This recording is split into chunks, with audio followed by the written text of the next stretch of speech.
A blind knight that uses echolocation, viewing the dark, treacherous world through sound. Trapped in a dungeon keep, endangered by combatants, where hazards lurk around every corner. Make sound to have vision, or don't and be stealthy. Avoid impaling threats throughout the dungeon to escape. Engage with other prisoners. Rogue Knight I've been hearing about. Could you find the key and unlock my cell? Free them to fight back with more allies. Let's take this guy. The dungeon labyrinth has many paths and even more traps. Struggle through the darkness to find your freedom.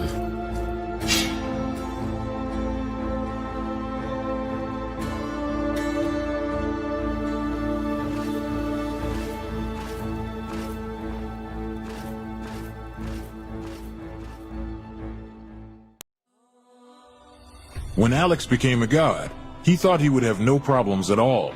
Until... he landed in the Divine Dimension and was tasked with protecting the entire multiverse. Am I connected to every single Alex Ambrose that ever existed? Alex could travel across dimensions, defying the laws of time and space, to help other Alexes throughout the multiverse. But then everything changed. No! Aw! I have to go back and save them. But if Alex went back to the mortal world, he would relinquish all of his power and his memories. I don't have a choice. I must go back. When Alex returned back to Earth, he goes back to being your average business tycoon millionaire, unaware that the people he cared most about are in danger. Someone help me! Yvonne, what happened? I was attacked by a monster. Alex? What's going on? Get away from him! He is my boyfriend! Who attacked Yvonne in the forest? What will Debbie do next? Who will Alex choose between the two women? Will Alex ever remember who he was before traveling into a different multiverse? To hear what happens next and whether Alex can stop the deranged monster before he strikes again, listen to the original audio drama, Insta Millionaire Returns, only on Pocket FM. Download the app now and find out.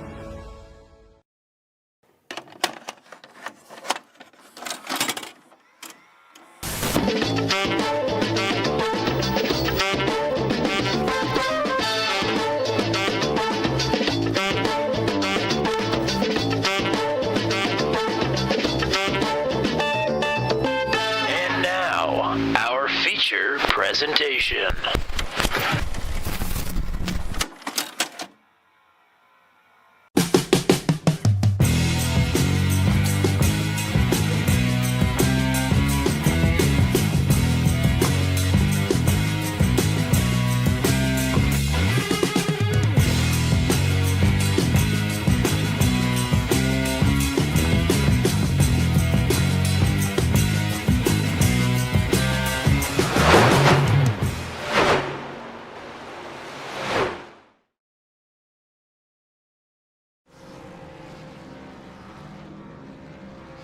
Quite the scene we've rolled into here. It is time for the final race of season number 8 for the Farmers 188, presented by Burgert Farm.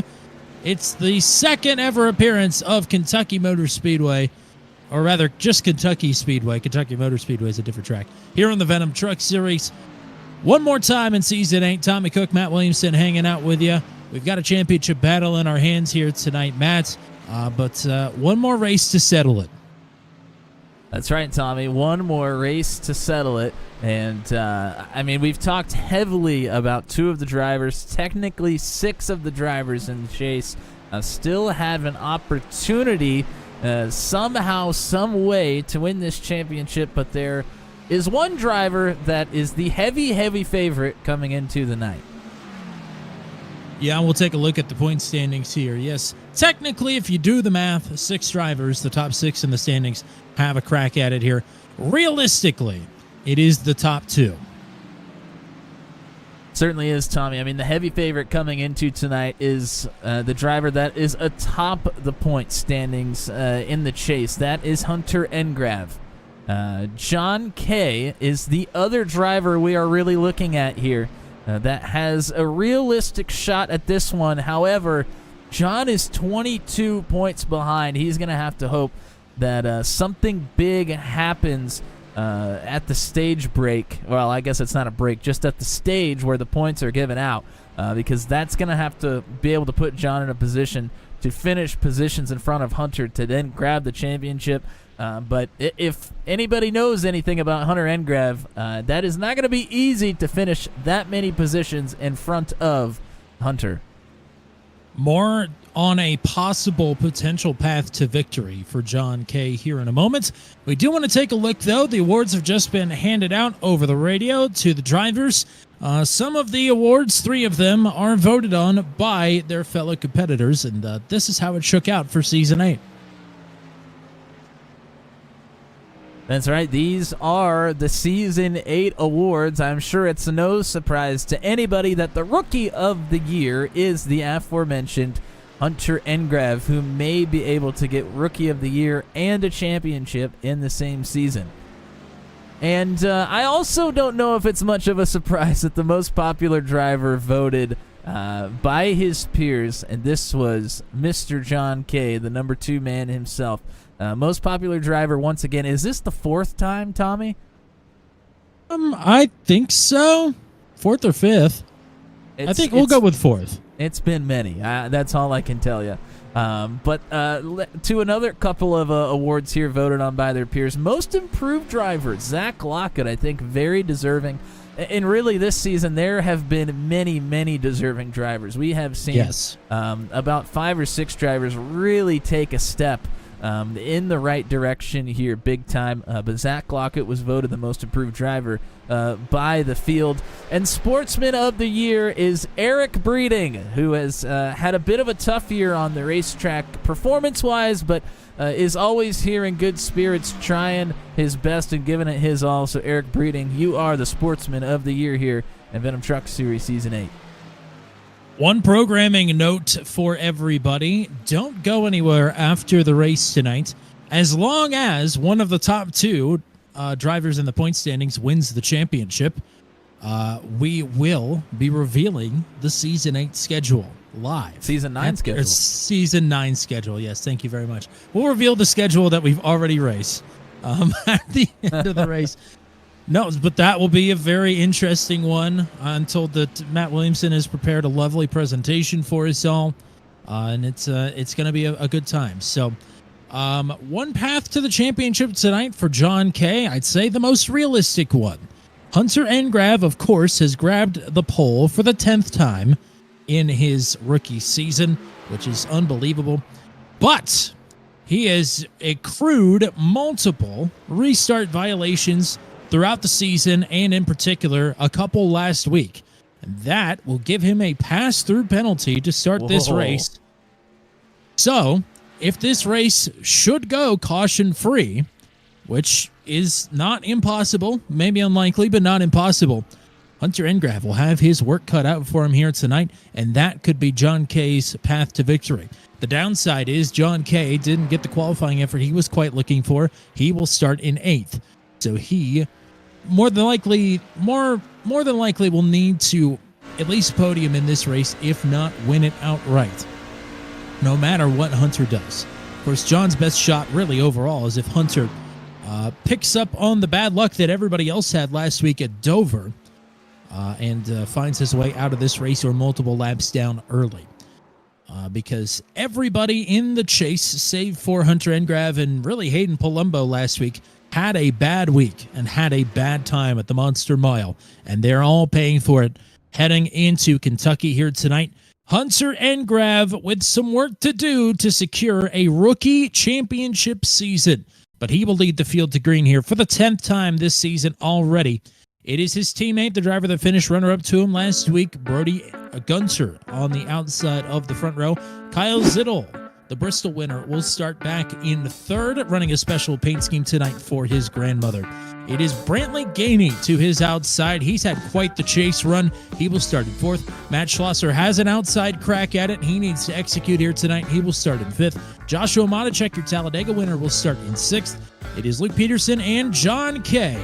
who will start on row number 4. Paul Ellison in his final run for the foreseeable future as a full-time Venom Truck Series driver, starting at 9th next to his teammate Garrett Rainey, who will round out the top 10 starters. Ryan Dye with a good qualifying effort. He'll line up in 11th. He won back here in season number 2. Eric Breeding, the Sportsman of the Year, will start in 12th.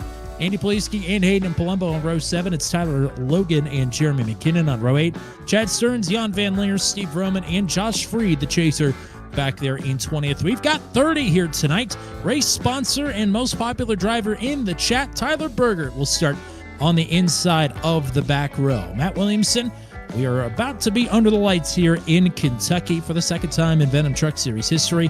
What are the track conditions and what are the strategy notes here for the season finale? Yeah, Tommy, great track conditions here. Of course, going to be under the lights. Going to be a cool track temperature. 71 degrees is what the track temperature is at the moment, and could potentially go down. Typically on the sim, we don't really see much less than 68 degrees or so. So I would assume we probably will get to that point here at some point throughout the evening. We got 125 laps around Kentucky here tonight. Our pit window is about 55 laps or so. So I mean, we're kind of looking at a 2-stop race. I don't think tires are going to be as much of an issue that you're going to have to take another pit stop, but we will have to see. Cautions can come out in inopportune times as well. That always dictates strategy. 3 extra sets of tires in the pits for the drivers, and no fast repairs as always. Hello to Colin Cowart, Tyler Burgert, Ray Spooner, Nat Burzo. I always forget how to say that, but thanks for hanging out with us. Lisa Kelly, Rob Williams, Pamela Engrav, and congrats to Bailey Marie and Josh Matacek on their wedding Saturday. I'd say I'd come down and join you for the festivities, but I've got a wedding on Saturday myself. Not me, but a friend. Ty Coleman hanging out with us as well. Hello to everybody that's watched throughout the season.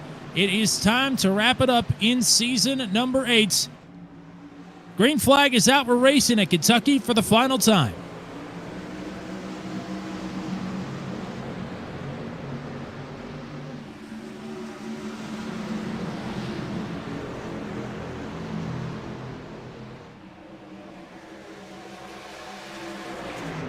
Engrav will be pitting this lap to serve the penalty.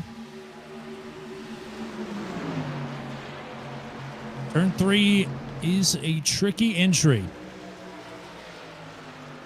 New leader Kyle Zittel as they head back to the stripe. Brody Gunter able to get through on Matt Schlosser as well. The two of them battled pretty hard that first go around. Now Luke Peterson is going to slide through on the 4, so the 4 is in P4. And Brody Gunter already looking to take a shot at the lead here. Gunter down low.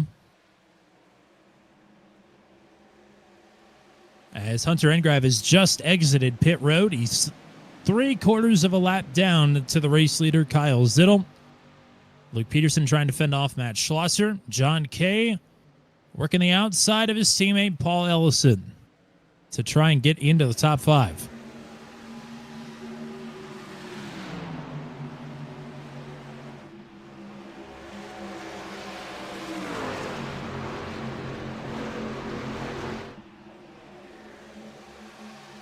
So this is a lot of time for Hunter Engrav to try and make up if we don't have a caution.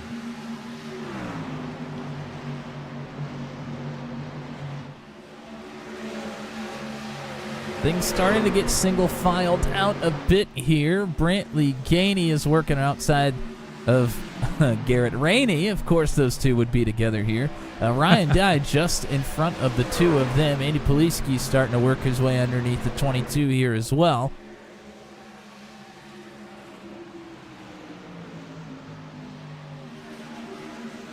Good insight there by Nathan Reynolds, multi-time series champion in the chat. You do technically have 3 laps to serve your penalty, and he could have clocked 1 lap in the lead.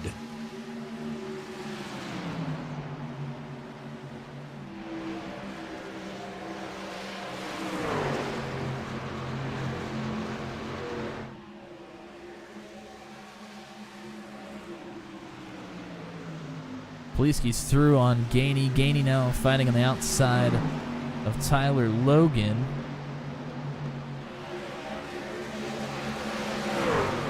Drivers are going to be trying to stick it to the bottom for the first little while here.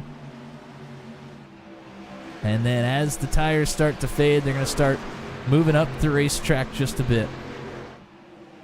Lots of room to operate here. Not that you want to use the entire racetrack, but if you need to, it is available. This is the new version of Kentucky, although it's not that new at this point. But this kind of falls under the same umbrella as the repave of Texas, where they kind of messed it up in terms of real-life racing, but I think it makes it more interesting on the sim. Turns 3 and 4 vastly different than 1 and 2. Lots of battling just outside the top 10 here. Monacek is trying to work on Ellison. This is to get to P6.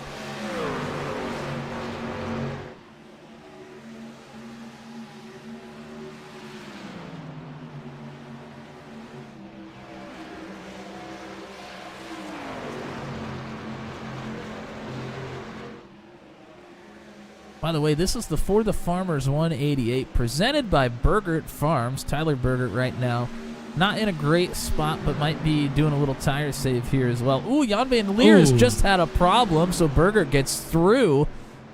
And Jan is going to be at the tail of this field. Only Hunter Engrav is going to be behind. And of course, well behind Engrav is. Yeah, Jan was running in the 22nd position at the time. Garrett Rainey, Andy Poliski, Ryan Dye, all shuffling positions just inside the top 10. Dye is making a good run of it thus far, up to 8th, the track that he won at back in Season 2. And just behind Ryan, Andy and Garrett going after it here for positions 9 and 10. Andy, of course, needed a good night last Tuesday to put himself in a decent position, and it went south in a hurry. Yeah, he was the first domino to fall, if you will, at Dover, and pretty much every other title hopeful other than Hunter Engrav ended up paying for it.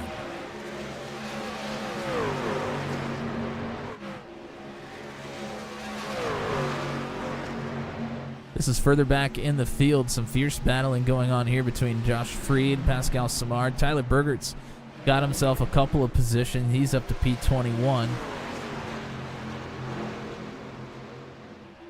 Brantley Gainey looking to move into the top 10. He goes underneath Garrett Rainey and will take the spot with ease through the tri-oval. Oh, and Garrett tried to do a little outside in there, but he touched the apron. Going to lose a little bit of speed with the nose getting loose there. Logan might try and take a peek underneath. He dives down to the bottom. Rainey tries to cover him off. They're getting pretty antsy here, only 12 laps in. And now with the two of them battling, Hayden Palumbo has a huge run on both of them. He's going to take it to the outside.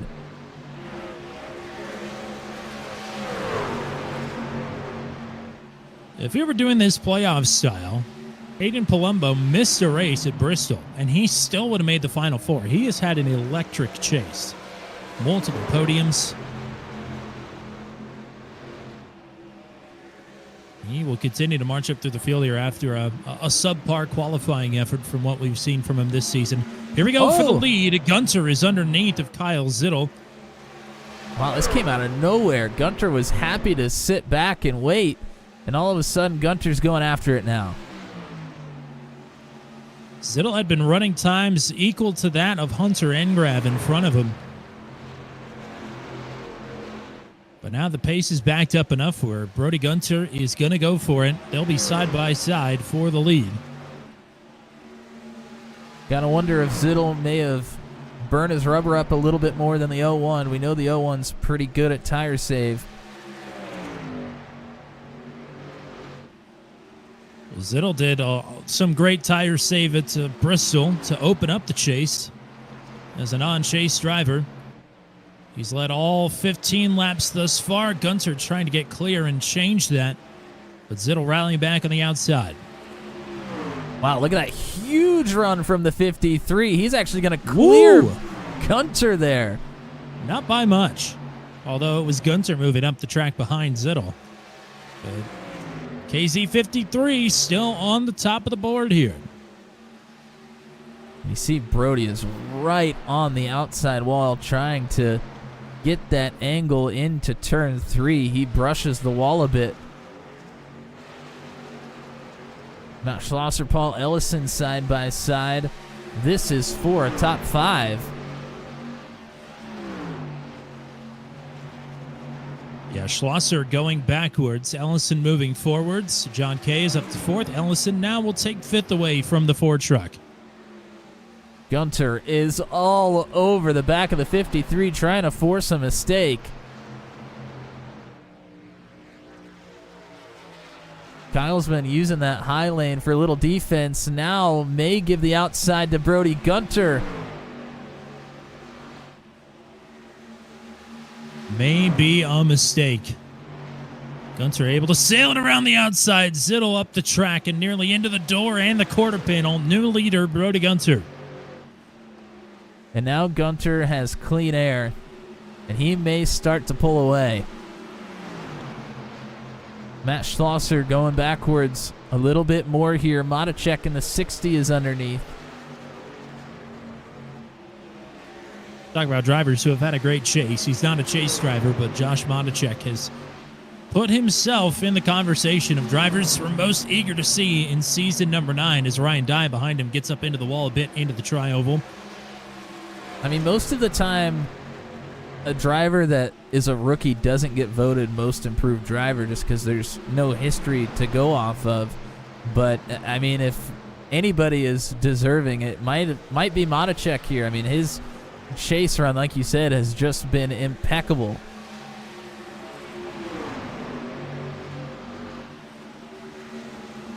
Yeah, I'm told that the voting was quite close with a lot of names for most improved. Zach Lockett able to walk away with that. Lockett battling for spot number 15 right now with Garrett Rainey.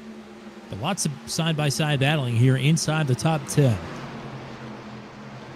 Including Schlosser and Matacek, as well as Palumbo and Gainey. They've both been moving forward. Palumbo trying to pick off another spot here. Right in front of Lockett, they are stacked up big time. Stearns, Rainey, Logan, Breeding. They're all packed in here together.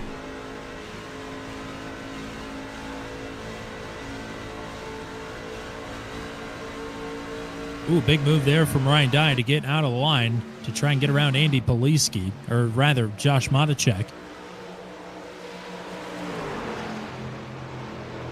Where's Palumbo? drivers that were able to save tires are starting to move forward, and others are starting to move backwards. That is how everybody is converging right now. Well, there's one more guaranteed point for Hunter Engram. Paul Sargent has taken his car to the garage. He will be out of the race. So Engram now up to 28th. He is running lap times very similar to that of the leader, which means that he's catching the back of the field. He still has a long way to go, though. Nearly over half the track, rather, until he catches up to Corey Rutherford, who's at the tail end of the line. Matt Schlosser trying to hang on to 6th here. He's got Poliski, Matacek, and Brantley Gainey lined up behind him, ready to take this position.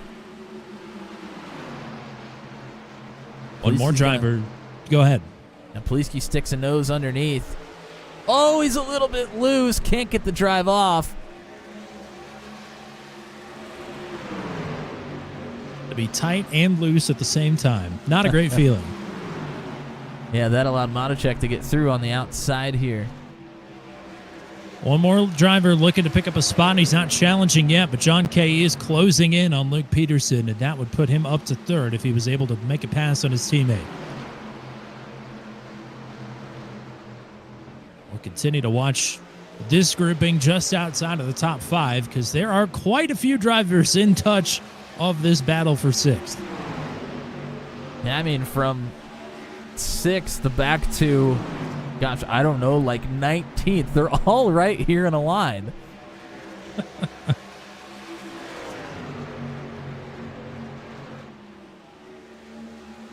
Lockett and Breeding will go side by side. As will Rainey and McKinnon. Haven't talked about Jeremy McKinnon at all yet tonight. He's inside the top 20. Pleski and Gainey side by side here as well.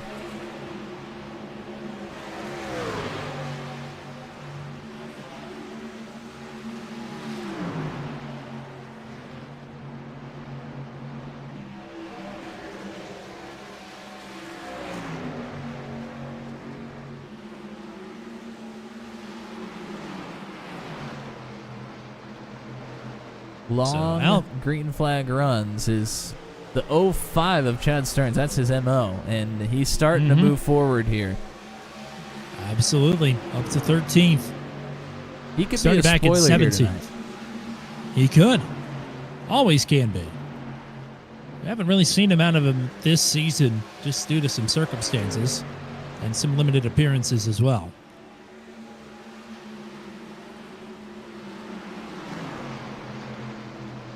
For anybody curious, we are eyeing roughly lap 42 for pit stops.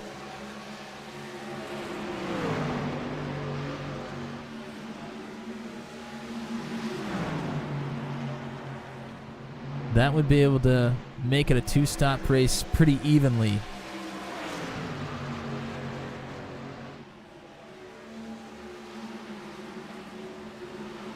Wow, Gainey is wiggling all over the place, trying to figure out what he's going to do. He goes way high into turn 3. Like if you're looking for a caution, if you're Hunter Engrav, I wouldn't look any further than this grouping right here. They are certainly trying to get it figured out. Gunter, for the moment, is outpacing Engrav. If Engrav were to go a lap down, that would not be good news, even with the free pass under a caution.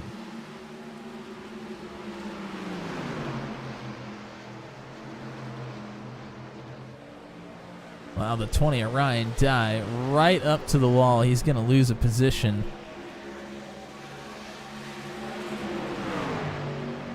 Well, Ryan says he does not like a loose truck. This truck looks pretty snug. There's no doubt about it.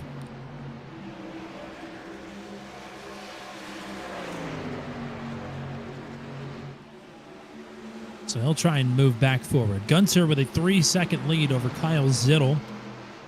Zittle's got the rest of his extended team behind him. Luke Peterson in second, Luke Peterson in third, John Kay in fourth, Paul Ellison in fifth. Kay needs every spot that he can get, but he's not made any moves to pass his teammates yet.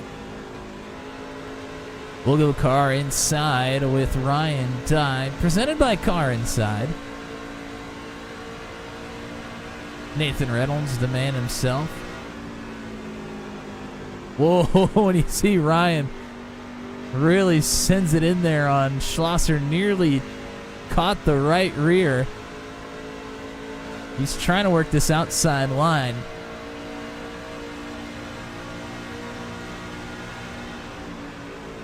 And you can see down there at the bottom, his best lap this race, a 30.552. That last lap around was a 32.384. So almost 2 full seconds of tire fall off here. Yeah, you said we weren't going to have to make pit stops exclusively for tires, but we're going to walk right up to that line. This track does not like the tires, that's for sure. Yeah, I mean, it's not enough that you would want to come and make it a 3-stop race, but you're certainly not going to be liking them at the end of your stops here in a 2-stop race. No. Certainly not. Chad Stearns continues to move forward here. He's underneath of the 22 now with Palumbo right behind him.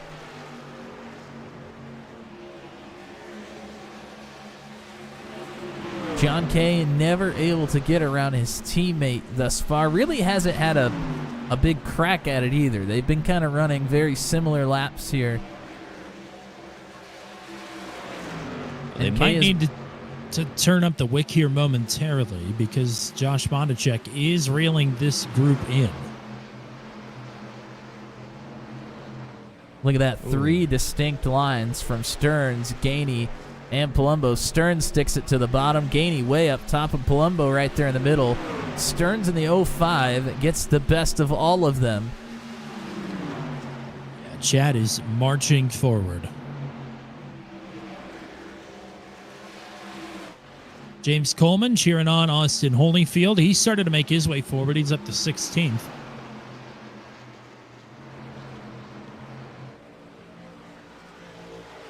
Here's this battle you were mentioning. Paul Ellison tucked in right behind John here.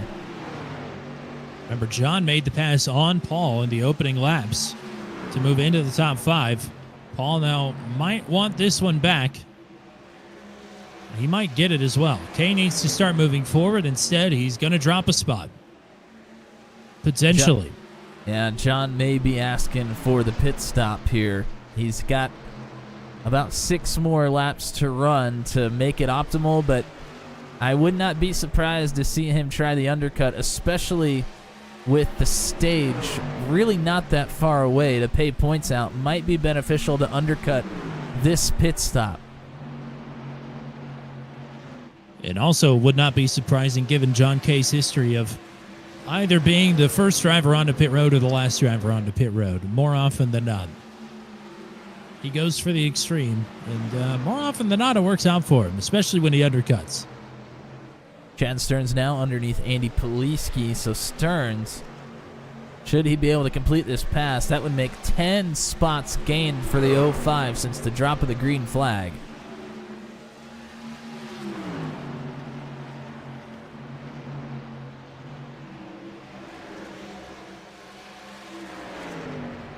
Lots of names in the chat tonight. Love to see them all. Thank you guys for tuning in. We know you're enjoying this one.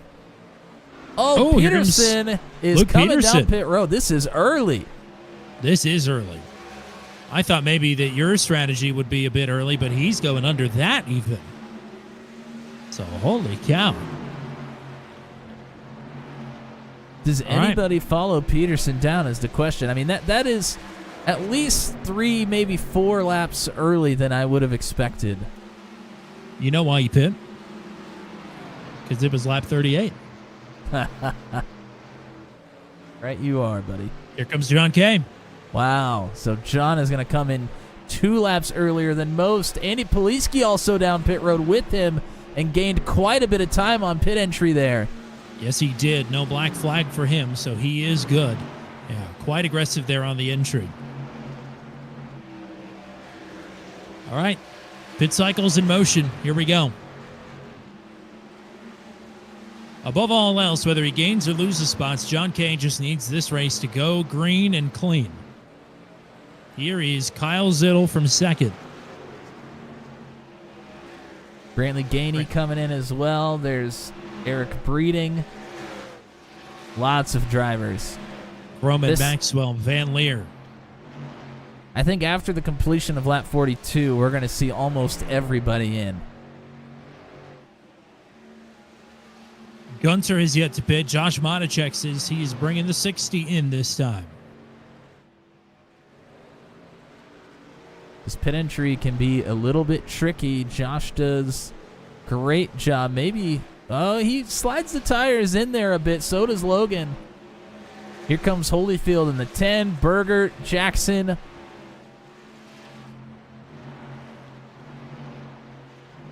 One driver I'm surprised we have not seen down pit road yet is Matt Schlosser, Ryan Dye as well. They are both still out there. Wondering if Schlosser likes to go for strategies as well. Wondering if he's going to try the overcut here.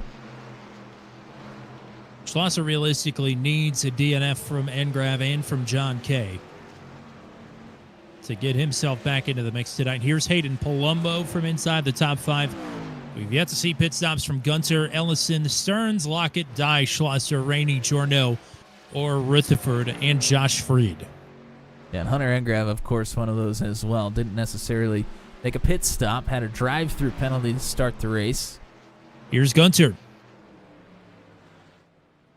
We'll see if everybody follows here. No, Ellison going to stay out. Stearns comes down. Lockett stays out. Dye stays out. Schlosser, a lot of drivers staying out here. Stearns has come down, and he's the only one that follows the race leader in.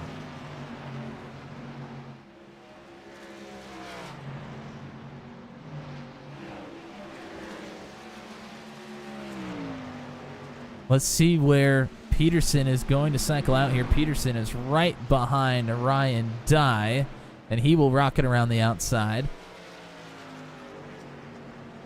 Zach Lockett coming in this time, maybe a little too cautious on pit entry, but doesn't get a penalty, so that's always number one priority. Peterson going around Brody Gunter, so he will cycle out to the lead, but how big will the lead be? And John Kay does not cycle out in front of Brody Gunter. No, he does not.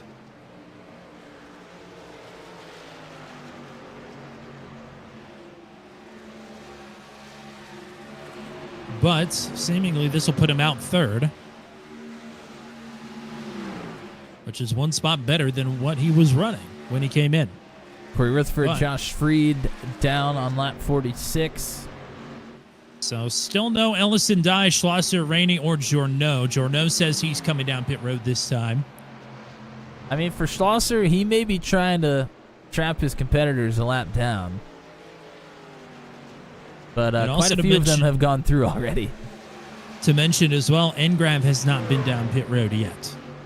Jordan Journeau is too fast entering, and in fact, he has crashed into the inside pit wall.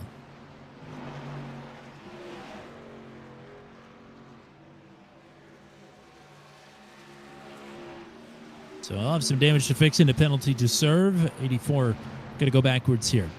Ryan Dye, your leader. Awaiting him, Schlosser, Rainey, and Engrav to finish off the pit cycle here. They can go, realistically, another 10 laps, we think, on fuel. Yeah, they can definitely get to 55. Might be able to push it a few more.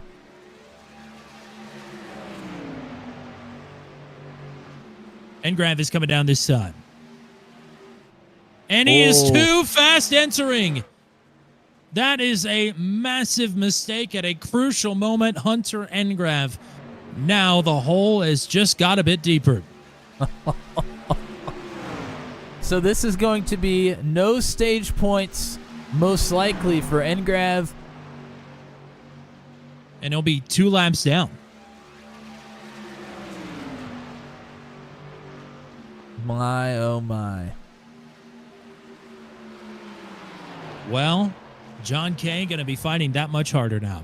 Yeah, I mean, he needs to fight really hard for these stage points here.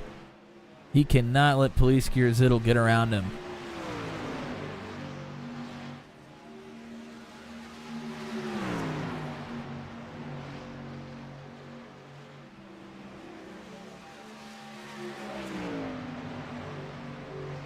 So the top 3 still have yet to come down pit road. Boy, they have got rush hour traffic going every which way around them. This pass will be for the lead. Brody Gunter, Luke Peterson, side by side here across the line.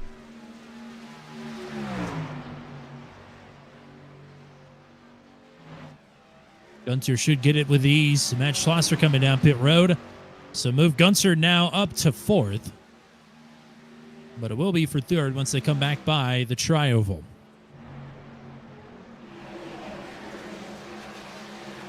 Ryan Dye and Garrett Rainey still have yet to come down here.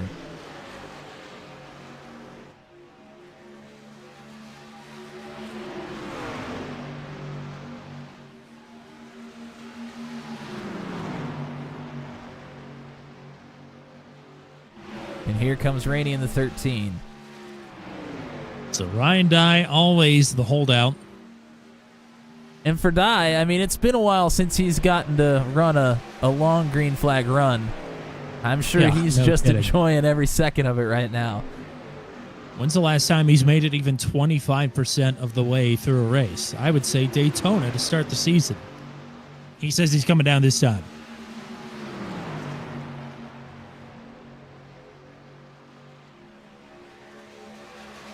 Guy is in. He is not speeding. So he will live to fight another race, or another lap, rather. We'll see where he shakes out in all of it. As he is coming down pit road, here goes Brody Gunter on the track to reclaim the lead. This battle for what is now going to be third and will continue to be third has really started to heat up. Zittel, Poliski, and now Josh Matacek has put himself in the conversation. And I want to mention, Kay needs to hold on for another 10 laps here. what I want to mention here while you're talking about John Kay, very crucial. There are two drivers that are running on the track that are not on the lead lap. And one of them is Jordan Journeau, who got a speeding penalty. The other one is Hunter Engrav, who also got a speeding penalty. Crucially, though, Journeau is over half the track ahead of Hunter Engrav. So Engrav is not even in position for the lucky dog if the caution were to come out. It's been a calamitous start to this race for the championship leader.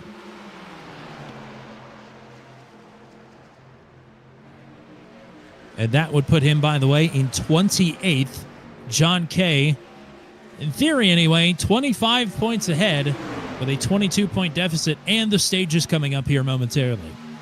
John's starting to block like it's Talladega. He knows he needs the stage points, but he's got Zittel and Matacek bearing down on him. He and Zittel are teammates. Matacek is not a teammate. He is just looking to improve on his already fantastic record here in the chase and try and score 11th place in the standings.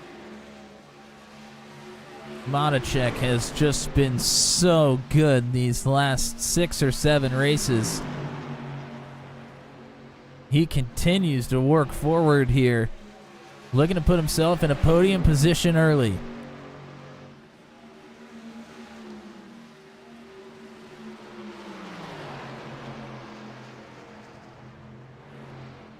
These two are battling 2.5 seconds behind Luke Peterson, who was the first driver onto pit road.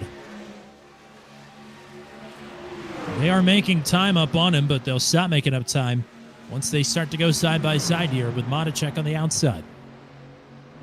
The outside hasn't come in quite as good as it does in the middle to the later part of the run, but it is still very good at this point.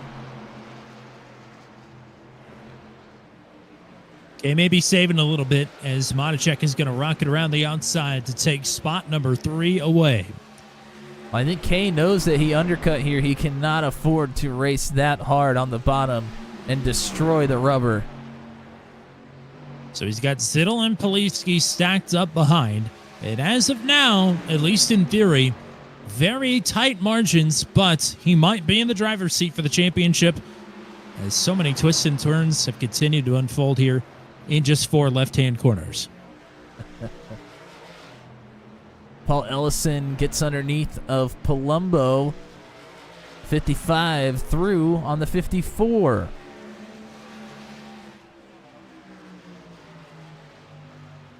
Ellison rocking one heck of a paint here tonight as well.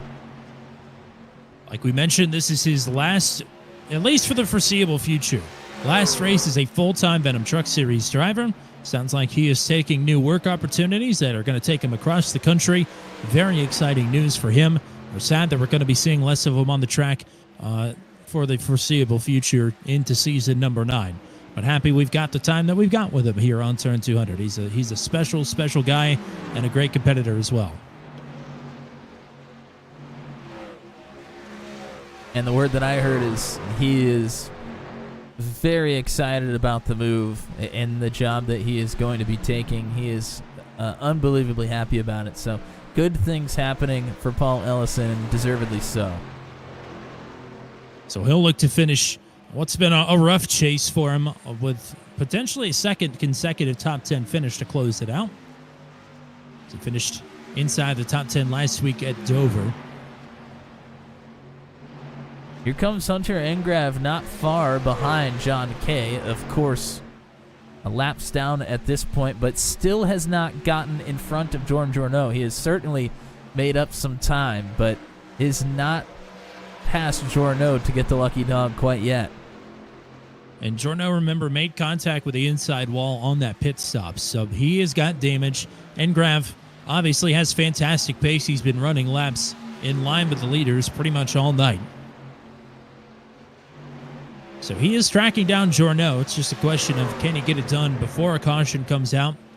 And can he avoid any... I mean, if anything else goes wrong for the 28, we might as well count him out. I hate to do that because you know what happens when we count people out here, but... They come back from 5 laps down. That's what happens. Yeah, exactly. I'm not making any jokes about it tonight. I'm going to let this one play out without our influence. So Engrav underneath of K here is going to go through much fresher tires.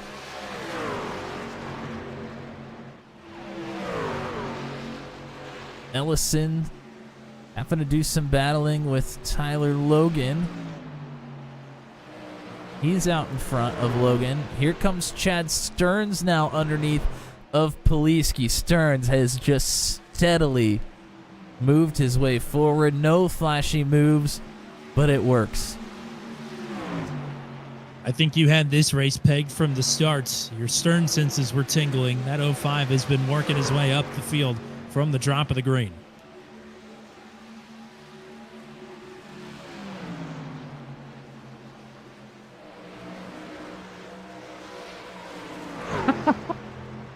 Oh, no.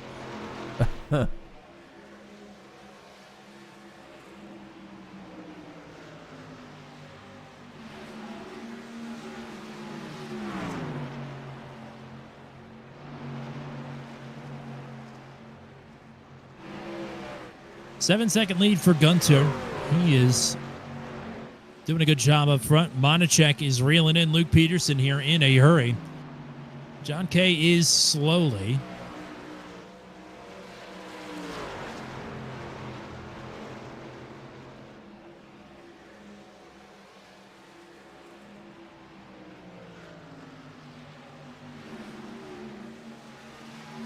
Cole Maxwell wants to know if you're still awake. Apparently, this is a boring race. Nobody told me. Must be boring for the drivers. Well, we've had so many caution-filled races this season, they don't know what to do when they get the green flag run, I guess. Yeah, apparently not. There's a look at Paul Ellison with the car inside, camera rocking it many, many times for us this season, almost every night. We're going to miss the VR headset mishaps here on Tuesdays. I was going to say, remember when he wasn't rocking the VR headset there for a couple weeks? He got it back working, though. Yeah. I hope so. Otherwise, I'm confused.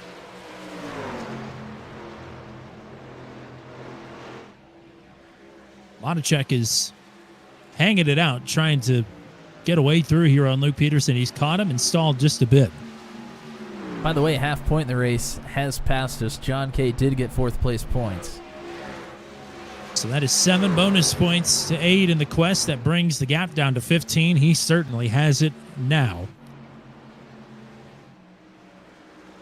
Look at Monachek. Monachek is going to try and make a move to get to 2nd here on Luke Peterson. Gunter well out front here, but Monachek still putting in work. Going to be tough to get around the 38 at this point in the race, though. Pit stop's not that far away either. And I do want to say, just because I think we're obliged to, that anything we say about the points is unofficial until we say that it's official. So we're not going to celebrate anything until we have the official numbers in hand. But we could certainly speculate, and right now I think it's fair to say that things are looking okay for John Kay. But it is still very tight. It is very tight, which is why we don't want to get anybody's hopes up. Here comes Stearns inside of the 53.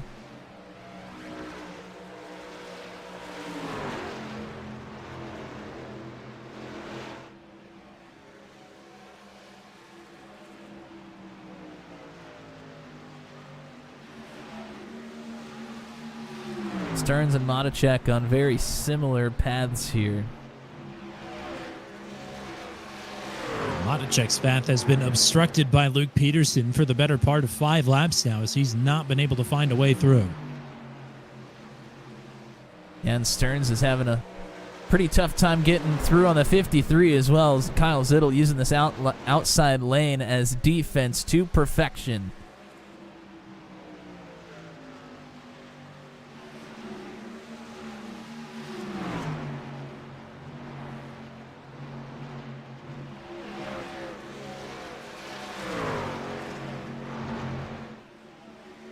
But Stearns prevails.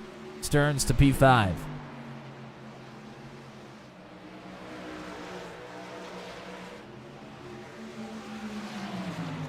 Good battle between Breeding, Holyfield, and McKinnon going on just outside of the top 10. Holyfield trying to... Oh, and McKinnon gets up into the wall. He's going to fall off of this battle, but Holyfield trying to use an outside lane to get the run on the 26. Breeding, he's trying to stick her to the bottom.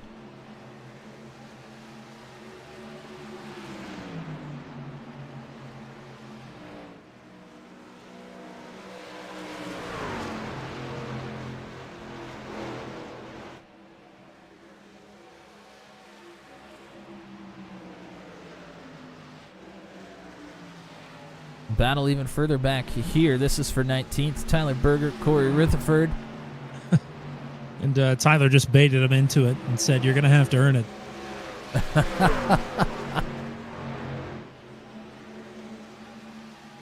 Yeah, Tyler, I believe, finished second in the most popular driver vote.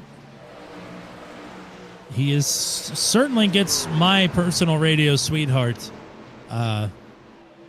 award. Oh no! Rutherford turned to the outside wall. Caution is going to fly. Well, he ain't no sweetheart after that. That changes everything.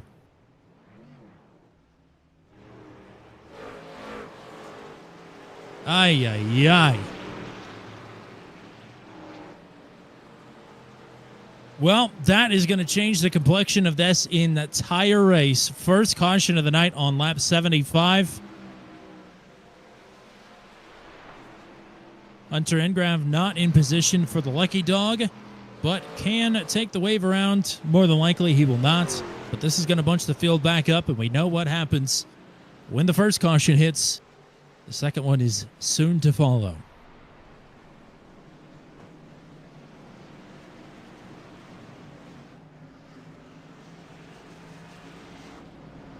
Rutherford with a lot of damage there to the right front of the 50. Let's go back and take a look.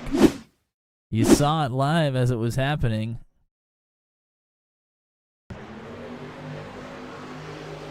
Burgert trying to get to the outside of Rutherford, and he comes down the racetrack. It's almost like he turned up the hill and got loose maybe, or thought he was going to hit the wall. And comes back down into the right rear of Rutherford. Head on into the outside wall. Not that there's bad blood, but a little bit of Hamlin Elliott-esque there. Well, they were having fun with that on the radio until they weren't.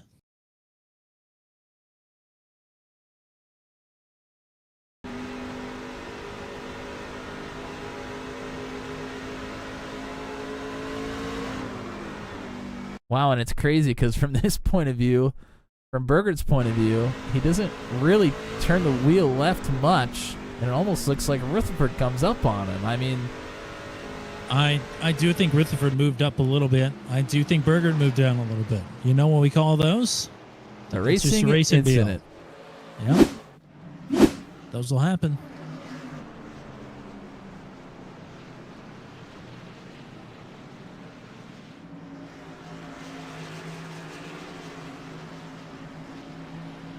So Hunter Engrav is still behind the pace truck. We'll see if he or anybody else come down. And he is going for it. He's going to stay out. I mean, he doesn't have a whole lot of a choice here. But he'll have to pit soon if He we did- don't get a caution. He did stay out longer than most. He came down on lap 47, but he can go a little bit longer. I would say he can make it to lap, I don't know, probably 90 pretty comfortably on the set of tires he's got. I mean, he's going to lose a ton of time now with everybody on fresh tires, though. But when he comes down pit road, he's going to go a lap down. He can hope that a caution comes out. If he came down pit road now, he wouldn't get his lap back, so it's basically net even. But in this case, he gets the benefit of maybe another caution flies.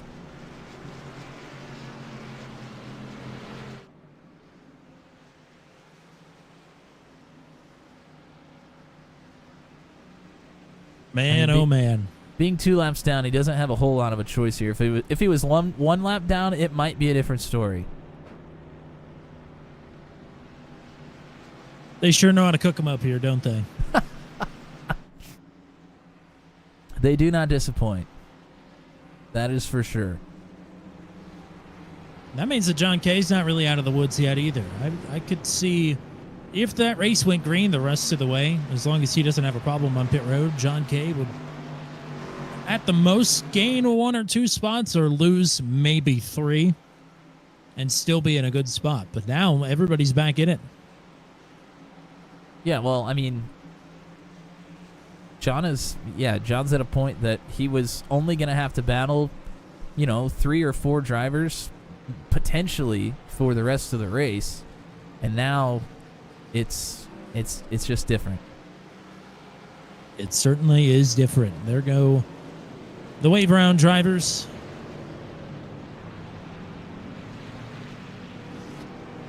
So John Kay with his work cut out for him still, back to 5th. Brody Gunter now with his work cut out for him, as it's now Chad Stearns on the outside of the front row. Josh Monachek and Luke Peterson on row 2. Kay and Zittel on row 3.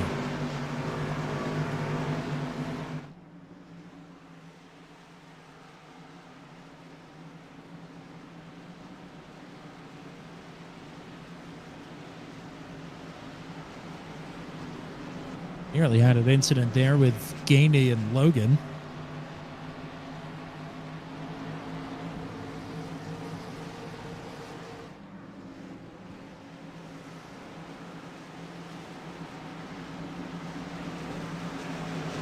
Lap 80 of 125. Could this be the final run to the checkers of the season, or will the caution bug start to strike here late in this one? Gunter with control of the field on the inside. He is to the Geico restart zone and away.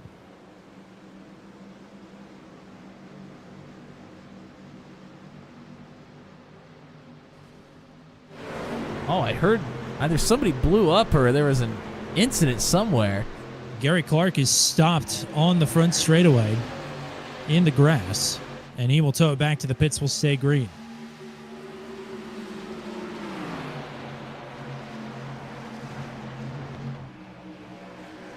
A on the bottom, Zittel on the outside. It's the challenge for 5th.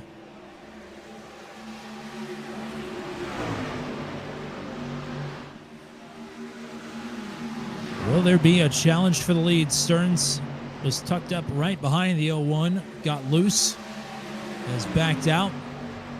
Now Peterson is loose. He'll back up to Monachek once again. Monachek thought about a big dive down to the bottom, thinks better of it. Kay going backwards at the moment, but he's going to have to go a lot longer on this set of tires than he did the first run. I say a lot. It's only 6 laps, but 6 laps is a lot here at the end of a run.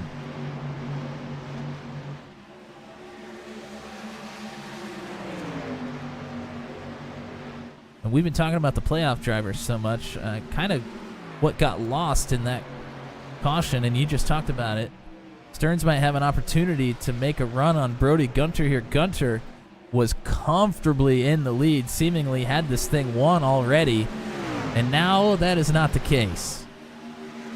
He's definitely going to have to work for it. Stearns has had excellent pace, but has he had enough pace to be the leader? 2 long run drivers at the front of the field.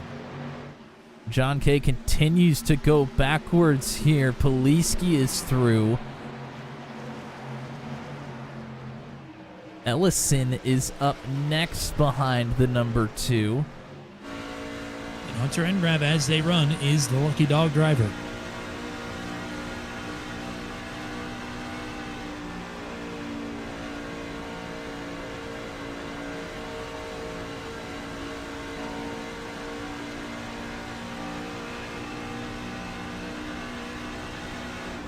Did John Kay learn from some earlier mistakes? Is he saving a little bit here? Palumbo not saving much. He dives to the inside of Tyler Logan behind to try and sneak back into the top 10, or rather up to 9th.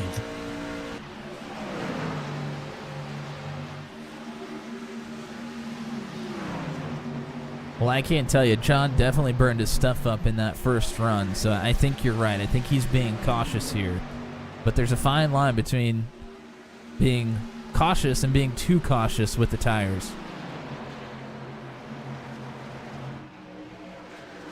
As they run now, unofficially, he's in a good spot. But it's a precarious one for a number of reasons outside of his control and a couple within his own control. Hunter Engram is now up to 26th. Not really. There's nowhere else he can go without an accident, basically. Yeah. He can't, yeah, exactly. He can't make any passes without a caution coming out and getting a lap back. Unless, I don't know, 10 people get speeding penalties here under the next wave of green flag pits. But now we won't even have any more pit stops. No, so that should be our last pit stop here if we go green for the rest of the time. So he's looking for a caution. He needs to make a pit stop. That's kind of what I was thinking. And he should have to make it here pretty quick as well. Stearns not moving forward. He is now moving backwards. It's Peterson who will slide up and take second away. Stearns will look to cross him over. And I think Stearns maybe trying to save a little bit here. Knows he's good on the long run. Doesn't want to get baited into burning it up, battling Peterson here. The problem is Brody Gunter's driving away.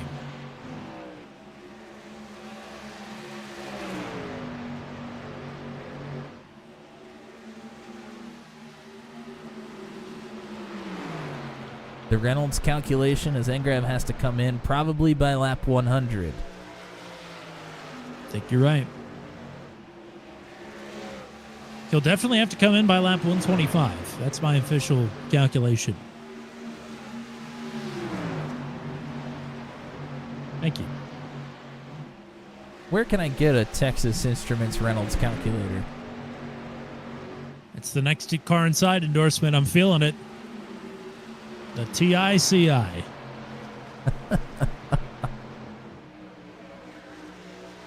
Guns are underneath the damaged Corey Rutherford.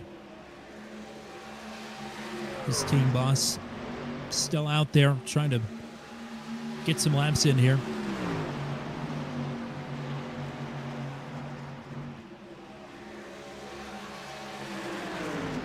Great looking truck as well. That's the truck that he was going to run at Concord before that race was scrapped here this season.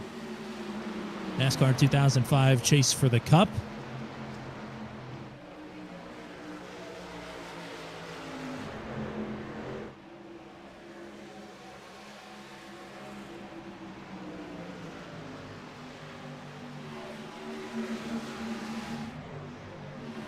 Big battle going on in the middle of the pack yet again. This is around some drivers that are quite familiar with each other here tonight.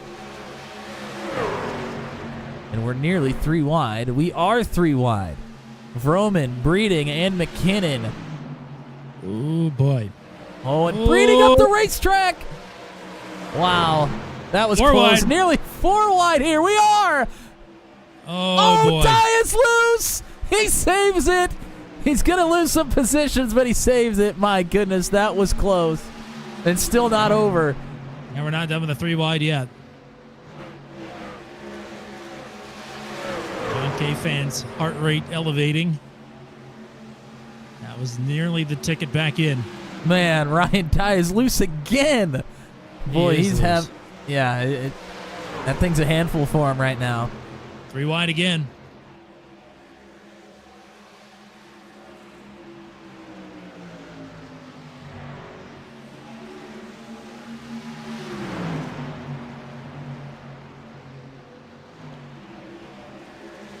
McKinnon right up against the wall. Whoa, Jackson pushes Freed down. Freed trying to get underneath the 7.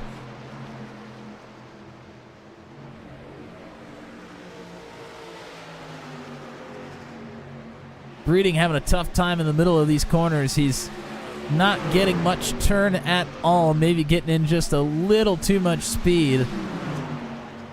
While we're watching all that, there's a battle for 5th. Poliski under fire from Zittel.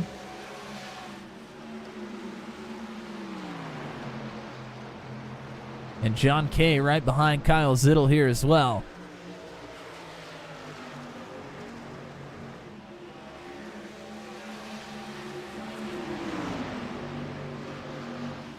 And Kay will get underneath of the 53 here. I think Hey, Kyle's saving. Kyle's gonna let him have it, but he was trying to cross over underneath and nearly got into the right side of John. That would have ended the 2's race, so Kyle doing good there. What an insane turn of events. Waiting for the final numbers to come down. After it's all said and done for 125 laps here tonight, 30 to go in the season. John Kay with an improbable but narrow points lead as they run. Engrav yet to make his final pit stop. 1 lap down in the lucky dog position should the caution come out.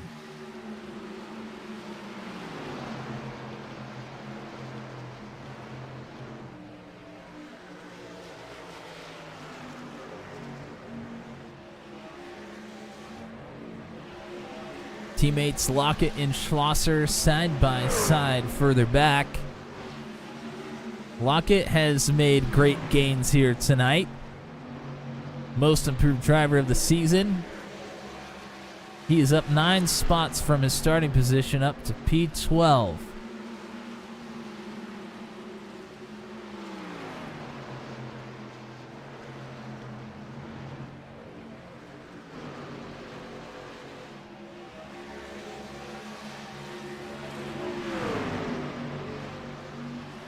Time is nearing for Engrav to come down pit road.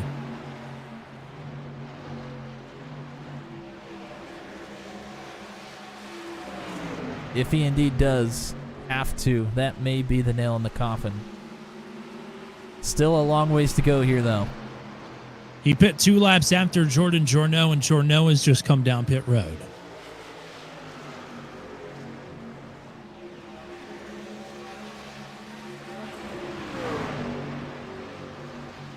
Jan Van Leer, after early problems for him, he is moved up into 13th, ahead of Schlosser. Tyler Logan and Paul Ellison duking it out. Logan pulls ahead of the 55. Here is Hunter Engrav down pit road. And if the caution doesn't come out by the time Brody Gunter passes him up, this one is going to become a lot tougher, to say the least, even with some late race cautions here.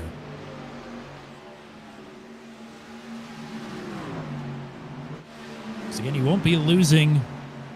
He'll lose 1 position here to Corey Rutherford. But he'll lose a 2nd lap.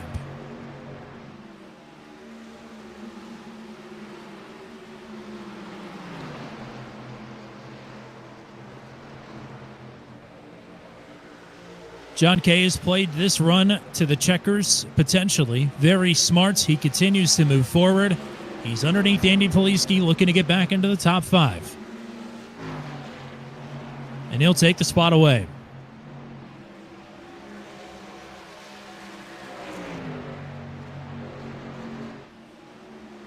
Poliski wants to fight back.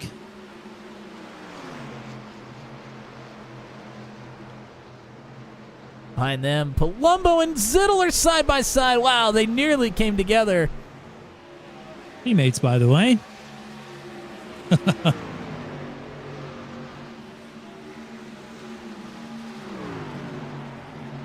Zittel will keep the 7th position for now.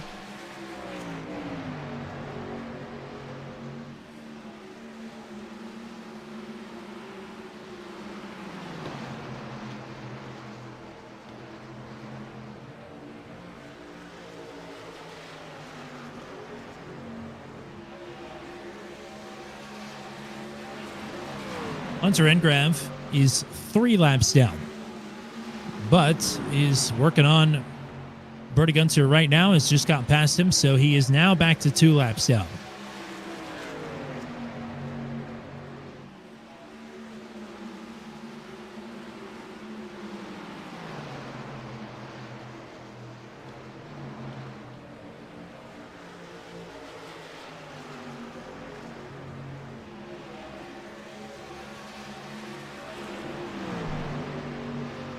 Crazy to think that something that we don't really ever mention at the beginning of the broadcast would have been happening all season.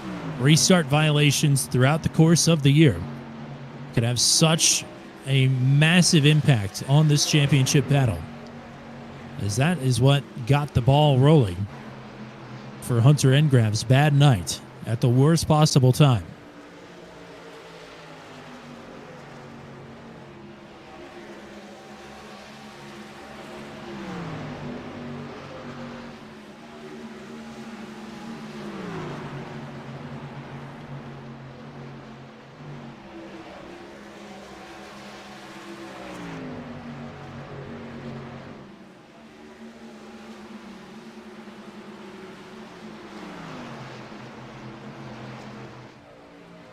Chad Stearns has never been able to get around Luke Peterson up to this point. Of course, we know Stearns very good on the long run, but when does it start to come in for the 05? I'd say now. He dropped back quite a ways and is caught back up to Peterson here. Certainly won't be in it for the win, but a second for the road would be awfully nice for either one of these drivers.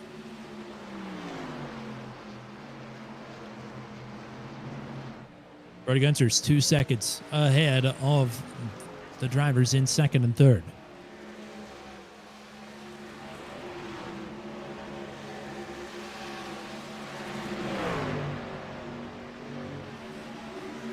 Another crucial moment here in case things start to go sideways for the 2 truck. Hunter Engrav rapidly approaching a pass for position. It'd be for 26th. It'd be on his team boss, Corey Rutherford. And that would get him back into the lucky dog position. But again, he's 2 laps down as they run.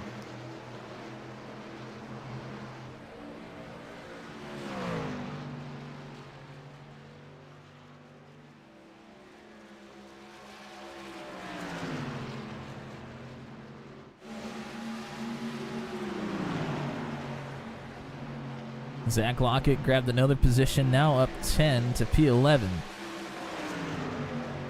Other than Chad Stearns, he's the biggest mover of the race. Good run for the 93 thus far.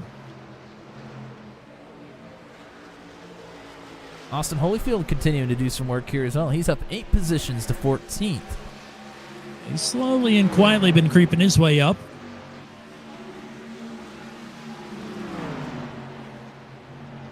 Lockett's looking for more. Lockett now underneath of Paul Ellison. Wow! Narrowly fit into that hole between Ellison and Logan.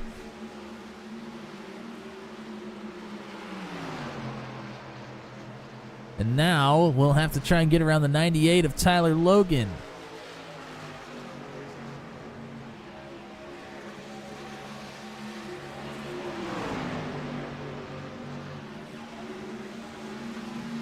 Lockett going to look to the inside of the Pony Express machine. Burgert Farms, also a sponsor of the 98 as well as the race.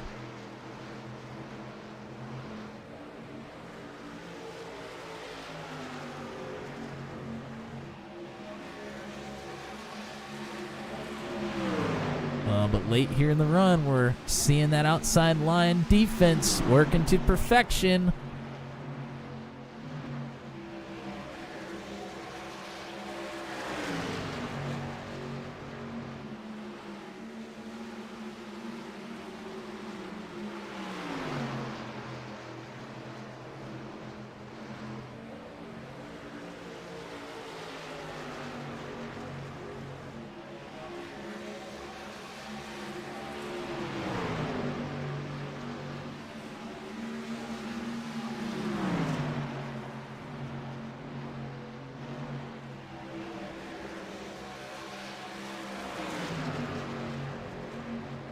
It's tense. Waiting for it all to go wrong or all to go right, depending on who you're rooting for. John Kay, 5th place. Doesn't have Matichek too far in front here. May have an opportunity to make that pass late in this one. Chad Stearns finally putting the tire save to good use. Now takes a shot underneath of Peterson to get to second.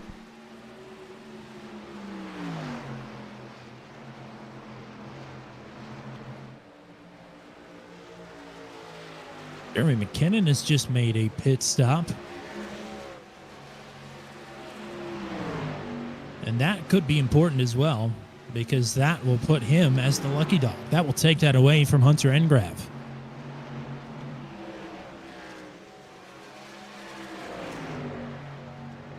Engram's still 2 laps down. I'm not sure it would matter at this point. Well, for anybody that wasn't with us Thursday, I thought you were going to bring that up again.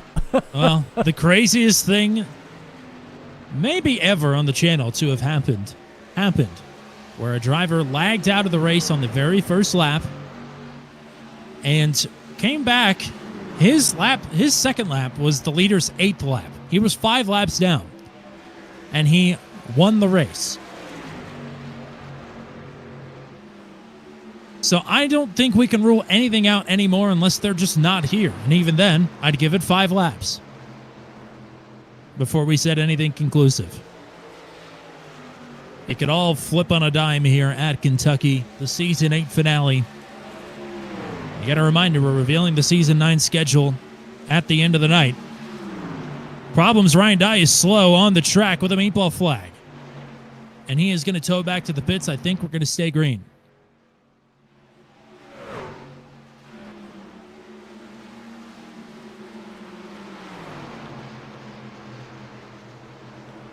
I don't know if he did tow back to the pits. I just don't see him anywhere. He may have lagged out of the race. He very well may have. He never went back to the pits. Just stayed out onto the track. Well, I can tell you that his camera feed is no longer live, so I'm thinking something happened. Sometimes when they lag out, they will stay on the track and just pin the throttle. That would explain the crash element of that. Luckily, he wasn't underneath anybody at the time.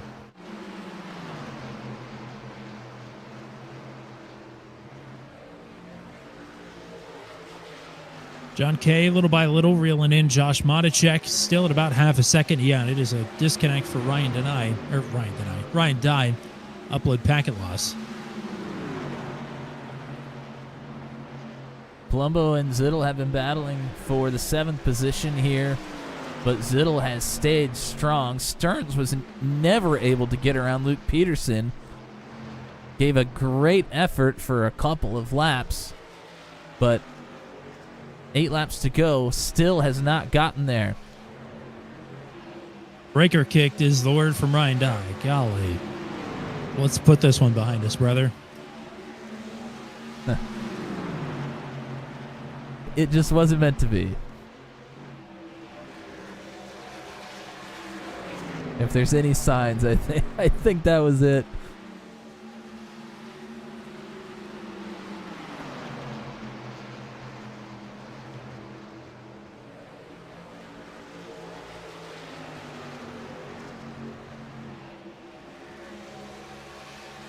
Andy Poliski starting to struggle a bit.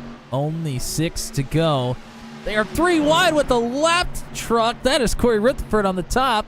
And I think Zittel and Poliski may have made a touch of contact there, but they get through cleanly. They certainly did. And in Corey's defense, he has not moved off the top side since the restart. He has literally stayed up by the wall the entire way around. Not a half a lane of difference. Yeah, was just caught in an awkward spot there. Not really anything anybody could do about it.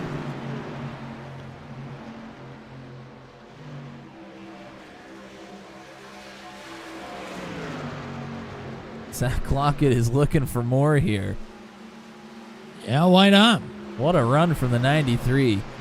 Get you one more.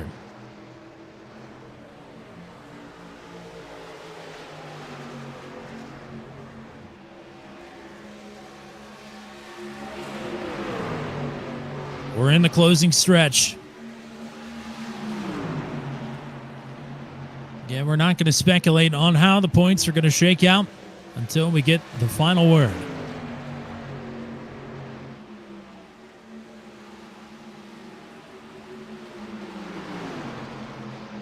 Palumbo looking on Kyle Zittel. Zittel swung it way out wide, trying to get a run. Palumbo's trying to cover him off. And Zittel and Logan just about came together. Well, as their teammates been racing for a championship this race, Palumbo and Zittel have been racing each other quite hard whenever they found their way together. And that has been often. Yes. Palumbo's moving forward. Whoa! Lock it into the back of Logan on entry, I think, there. I thought Logan was going around.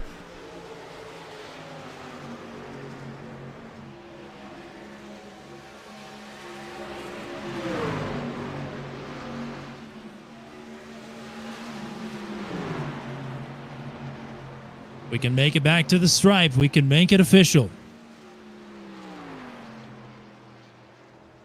Gunter uncontested.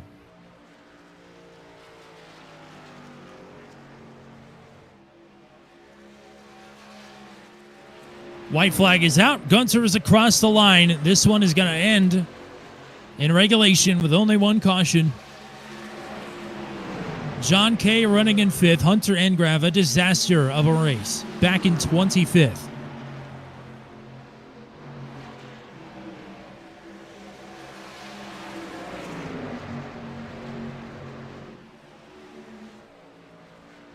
Brody Gunter will take another victory for the road. He wins the For the Farmers 188 presented by Burgert Farm.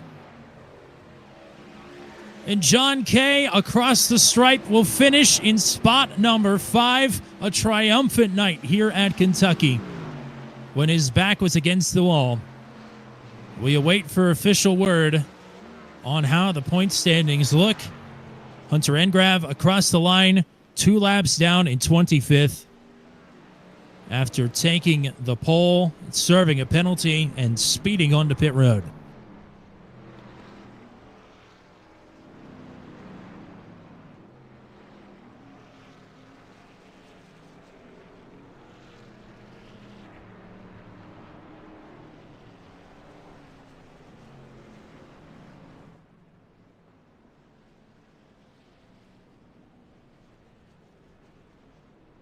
Lots of love for the two in the back of the shot here. Gunter is going to take his celebration.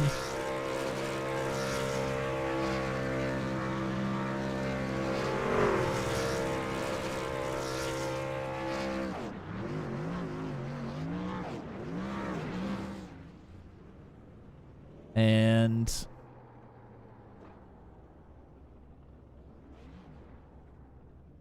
I think some other drivers are waiting for another celebration. I think so. We can only go as fast as Sim Racer Hub can let us go. Kay is I was watching the camera there for a moment, now stopped on the racetrack. Kay is up drinking water. Is that water? He just checked his hand. I think he's shaking. Do you remember at the end of last season, we knew we were going to have a chase for this season, and he said, basically, he said, "Oh, phooey, I don't have a shot in hell." The irony. I can see him looking at another monitor. I think he's just impatiently awaiting the points to for the points to load up here. I am refreshing often. We wait in the balance. So does everybody in the chat. What did you think about Season 8 of the Venom Truck Series? Let us know. And don't go anywhere because the schedule for Season 9 is going to be revealed here shortly. Well, if indeed Engrav has snuck the championship out, there will not be a celebratory burnout for him. He is disconnected from the session.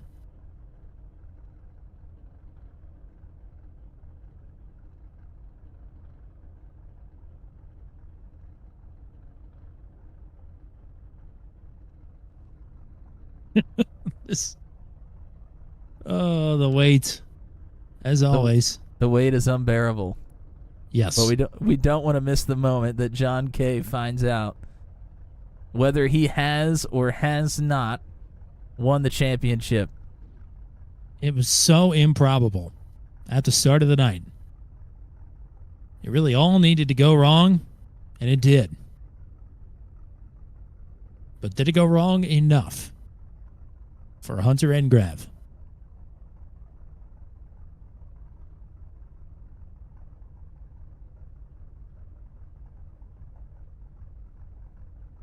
Silence has fallen over the crowd at Kentucky.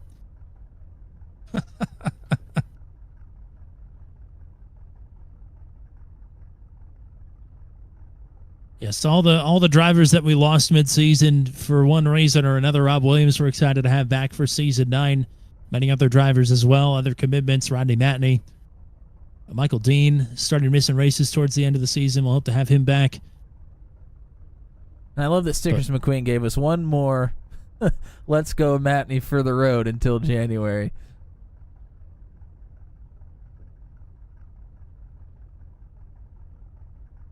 And I mean, there was another. Go ahead.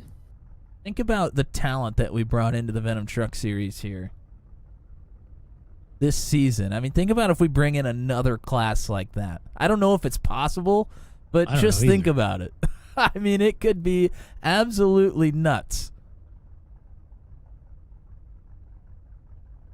There was one more championship on the line here tonight. The Alabama gang have secured another team championship. So that's at least one of the reasons why they're all out there. They would celebrate with John Kay regardless.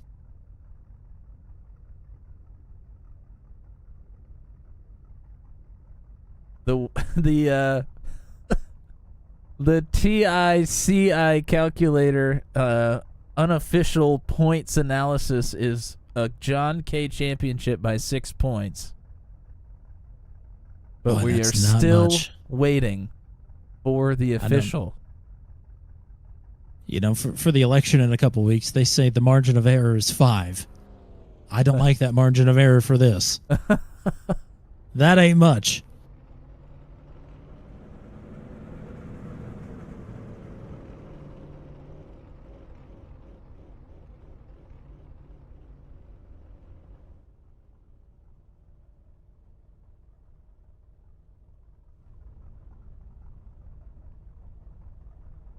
Let's not lose sight while we're waiting here as well, and we'll talk to him here in a second. But Brody Gunter absolutely spanked this field here tonight at Kentucky.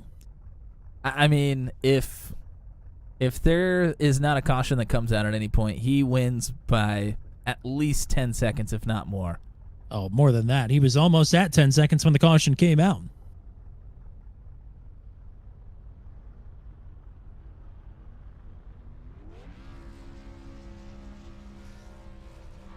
John Kay at JK Gaming is in the chat, says they need to hurry up and let me know. I will say, I don't think it usually takes this long. Paul's usually got these points ready in a matter of minutes. It's been quite a while here.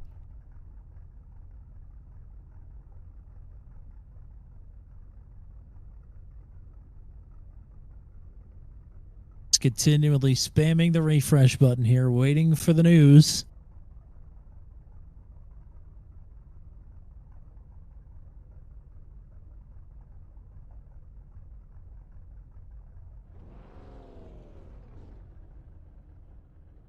Tyler Burgert says to check your phone. It started.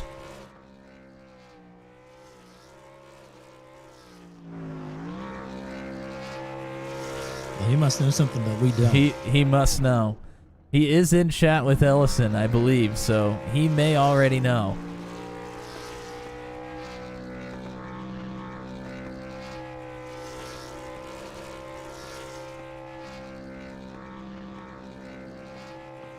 Long awaited and well deserved, no matter what.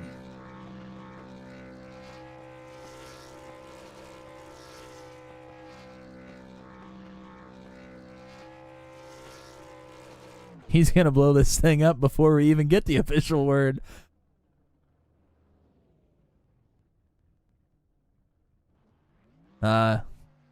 He's doing it for the Alabama gang.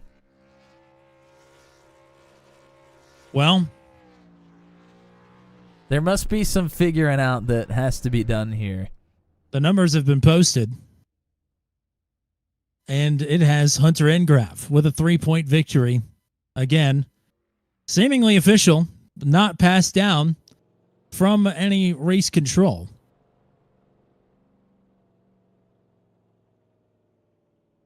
Wait to see if they need to add in any stage points or bonus points into that equation. And they will make an official announcement here shortly, I'm sure. Whether Engrav has got it or not, we're going to try and get a John K. reaction here.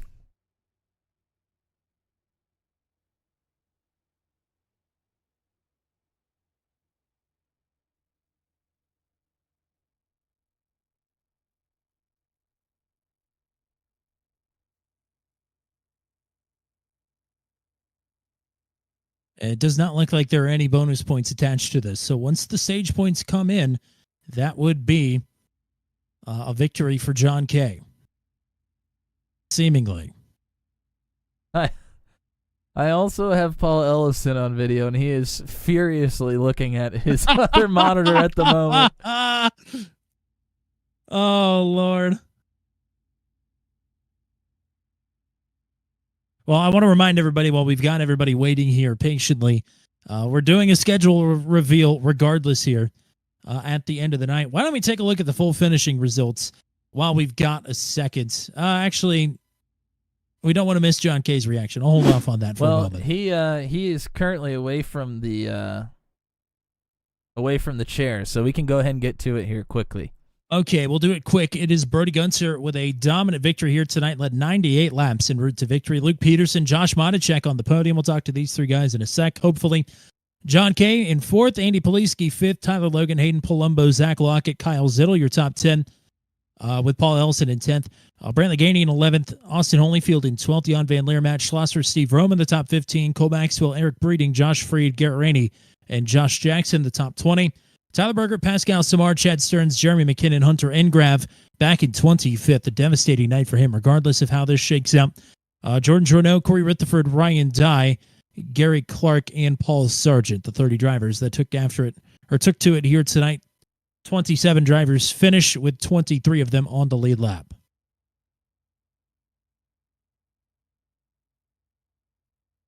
John Kay back at the desk, still impatiently waiting for the points to be tabulated. And I'm sure that the admins are doing everything in their power to check once, check twice, check thrice to make sure that they get this right.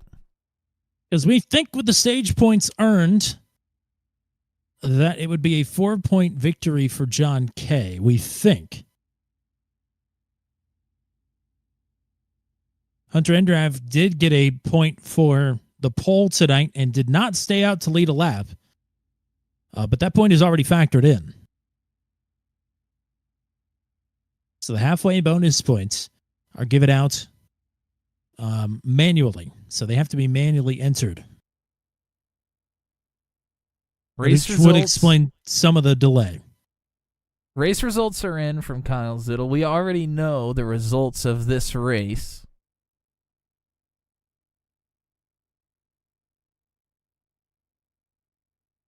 And we know the results of the team championship as well. Congrats to Paul Ellison, Garrett Rainey, Luke Peterson, and John Kay on snagging another one for the Alabama gang.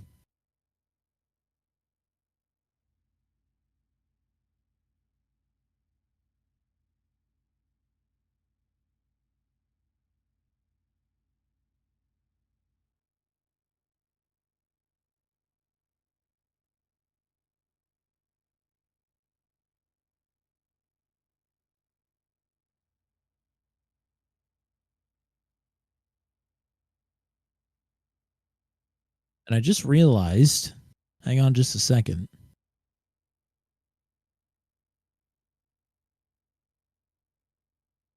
They disqualified Chad Stearns for some reason in the post-race results on Sim Racer Hub. So he was on the podium, and that would explain why he was not credited with third, but rather with 23rd. But he was docked last on the lead lap there. So he did, on that restart, he did move down to the bottom of the track quite quickly. It was just a question of whether or not it was after the start-finish line. He's done that a couple of times this season. And with no more races to give him an EOL penalty, they must have seen fit to just disqualify him from the finishing order. So that negates a strong run from Chad Stearns here tonight, regardless of how that restart went, and gives Josh Matichek another podium for the road as well. So congrats to him.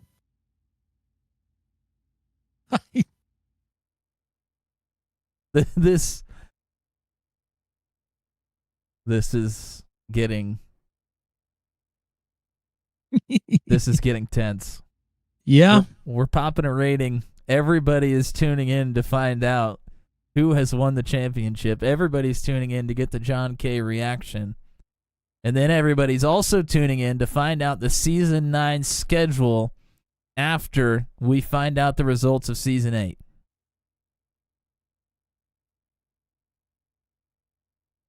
Well, now the entirety of the race results have been removed from Sim Racer Hub. So now it is back to a 22-point lead for Hunter Engraff. Oh, boy. Well, John just looked up in the air, rubbed his face like, you've got to be kidding me.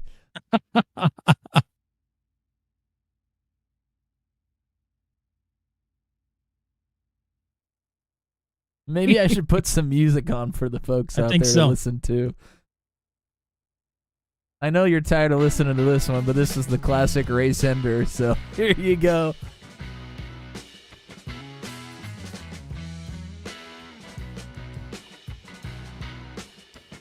If we still don't have the results by the end of this song, maybe we'll give you some more juicy music to listen to. Well, the thing is we could do the schedule reveal now, but we still don't know who the champion is. It doesn't seem right to reveal the schedule without knowing how the last one ended. Well, the thing is that the schedule is also dependent on on who won the championship, because they get champions picks. They get 3 of them. Well, Matt Schlosser knows who the champion is. His prediction is Jeff Gordon has won Season 8 of the Venom Truck Series. He might have. He very well could have won. We won't know. And Cole Maxwell is the champion of our hearts. Wow, he did it.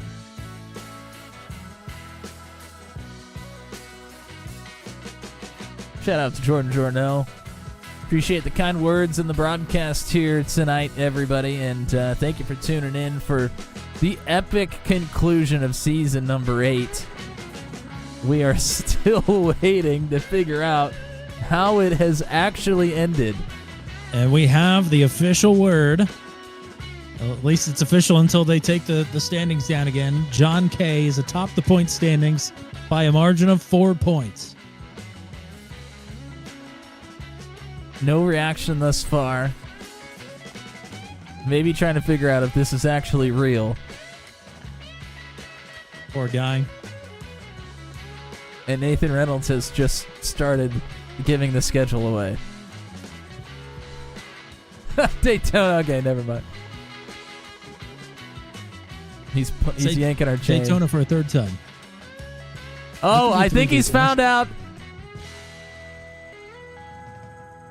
You might have heard it from us.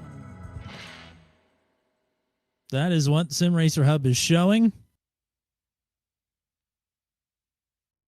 Has it been posted to the Discord yet? I don't think it has. He went hands over his face, looked up to the sky. I just think he's ready for this to be over, one way or another. Looked like jubilation. He's fist pumping right now.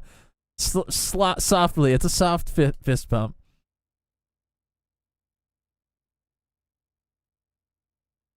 Yeah, he knows.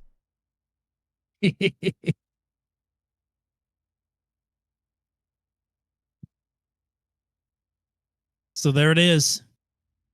John Kay, the champion of season 8. And a well-deserved one at that. A lot had to go right for it to happen here tonight. It seemed improbable, but it happened. John Kay, the champion driver of season number 8. And with that, you saw his reaction on the stream. We'll talk to your new third-place finisher first up here in the interview train. Joshua Monachek is back on the podium here tonight. They cross the line in 4th. Gets the benefits of a disqualification to wind up with another one for the road. How about it? It was a very long race, that's for sure. Yeah, definitely. But it was a long race that you were working forward in for most of the time. I know you started in 6th, but we're battling for spots that entire race. Yeah, I only ran about 30 minutes of practice last night and really didn't feel all that great, and came into practice today more so just trying to work on tire management and not killing myself halfway through. And we ended up pitting a little bit later than I think most people did, and I ended up feeling a lot better on older tires than I did on new tires. And really the way that the pit strategy worked out, that caution fell right into my pocket. I was going to pit within the next 2 or 3 laps anyway, so that couldn't have been more better timed for me. But it was definitely a patience game for that whole race, just not getting too antsy to kill your tires. Matt, what you got? Well, congrats on a great run here tonight. I mean, you're ending your season of Venom competition here. Excited to hopefully have you back for the full season next season as well. I mean, you've progressed. I mean, you just continued to progress race after race, and you've ended the season extremely strong. I mean, how are we feeling about season number 9? Feeling very confident as we go in. Hoping to keep this past 7 or 8 race streak continued straight into next season, and the goal for next season is to be in that chase there at the end. I certainly think if it goes as well as it has of late, you'll be a shoe-in for the chase. Congrats on a great season. Congrats as well on the news that you'll be busy this Saturday night, it sounds like. So very exciting times for the Monacheks. In the meantime, shout-outs for you. Yeah, definitely got to shout out Bailey and all that she does. She's worked very hard to let me be here, and practice constantly and making paints and a little bit of everything it takes to show up and enjoy it and perform well. I definitely want to thank my parents who have also started watching recently. Big shout out to them. My dad specifically just raising me through dirt racing, and wouldn't be as good as I am now if I wasn't raised in it. So much appreciation to them. All right, partner, great season. Way to close it out strong. We'll talk to you again here very soon. I appreciate it, guys. All righty, it's no discrepancy here. Second place, what you see is what you get. Luke Peterson will take home the final silver of season number 8. Congrats on a strong run here tonight. Thank you, boys. Welcome back to the booth. Welcome back to the podium. I mean, Brody was seemingly on, I don't know. We'll have to check his truck post-race here to see if he passed his deck. But honestly, I think that he dropped a little weight somewhere. I ain't trying to Logano this thing, but just about. I don't think he's going to make weight. Well, we'll keep our ears to the ground on that one. But, man, you had your elbows out all race long, fending off Monachek, fending off Chad Stearns. I mean, you had to work for the second place here tonight. Yeah, I really did. We had a good practice last night and found out that longer the run went, the harder it got to pass, obviously. But even if you save tire, it was just really difficult to get around people. So that's what played into that really early pit. Was I want to get out as far as I can get out. I can defend Brody, so be it. Highly doubt it. But if not after that, no one else is getting past me. Unless their name is John Kay or Kyle Zittel, and they move me because they're going to. No one else is getting by me. And so held on to it. Felt like a good run. Feels like Kansas all over. from last year, except for I had a shot at Kansas last year. I don't think I really did this time. So, Matt, what you got? Yeah, congrats on the good run here tonight. I mean, your season was pretty decent. It was a long season. Word on the street is we're going to have another chase next season as well. I mean, how do you feel about your season overall this year? And then what are you looking towards for next season? I feel like my season was solid. I missed 2 races early. I missed Laguna Seca for a cruise and then caught COVID on said cruise, so I missed Michigan. So I'm a full race behind this season. So to claw my way back into the playoff was a feat in itself. I think when we got done with the race after Michigan, which was Wilkesboro that I ran good at, I was in 26th in points. So I was tickled to death just to be able to compete and get back up there. It was a tough season to try to find podiums, to be honest. I mean, Hunter's always running good. John's run good all year. You always have Brody, and then dang, Jan would sneak in one every now and then and win one. It just felt like even Talladega and the super speedways. Look at Motocek, man. Like, people are just finding ways to win. So difficult to do. Excited about next season. Excited for a full season with the gang. I'm sure y'all have read the team news. Disappointed that Mr. Paul Ellison won't be running with us full time, but glad he's still going to be around, and we'll relock, reload, take our team championship, and lock on for a new one. It sounds like a plan, partner. And again, congrats on the team championship. Congrats on a solid chase here as well. You picked up a lot of spots coming in as the 9 seed, so great work. In the meantime, though, shout-outs for you. As always, shout out to my beautiful wife, Kim, who puts up with me and reminds me not to speed on pit road. Shout out to the whole Alabama gang and Super Kick. It's always an honor to race with those guys. Tickled to death we got the championship. Shout out to Mr. John K in particular. Dude stuck it out. Dude, the most full-hearted, emotional guy I've ever met. Tickled to death for him, man. He's just so dang excited. Shout out mom and dad and sister. Everybody in Western North Carolina still praying for those people, all the flood victims that are going on. It's been a whole crazy deal, boys. But other than that, just happy to be here. Absolutely, partner. Looking forward to many more down the road, but go celebrate this one. Love y'all. Turn 200. Be good. And now, for the 6th time with the Venom Truck Series, it is the 0-1 on top of the box at the end of the night. Brody Gunsier will come away with a victory here tonight at Kentucky to close out season number 8. Congrats. Yes, thank you guys. I feel like pretty good race. Probably one of my best races. I like driving wise.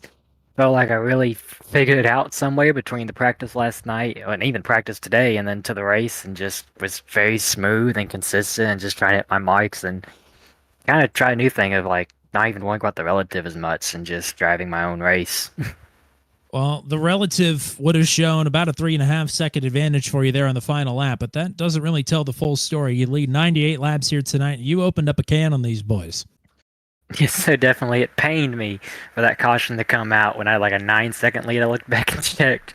So it definitely hurt my soul to see that, get shattered, because I was going to see how far I could actually extend it to by the end. But yeah, definitely just able to come back and just I feel like do well in the races I showed up for.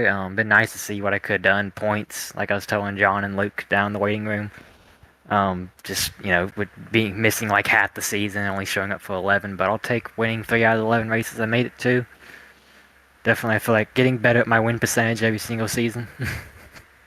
Yeah, definitely a solid win percentage here. Matt, what you got?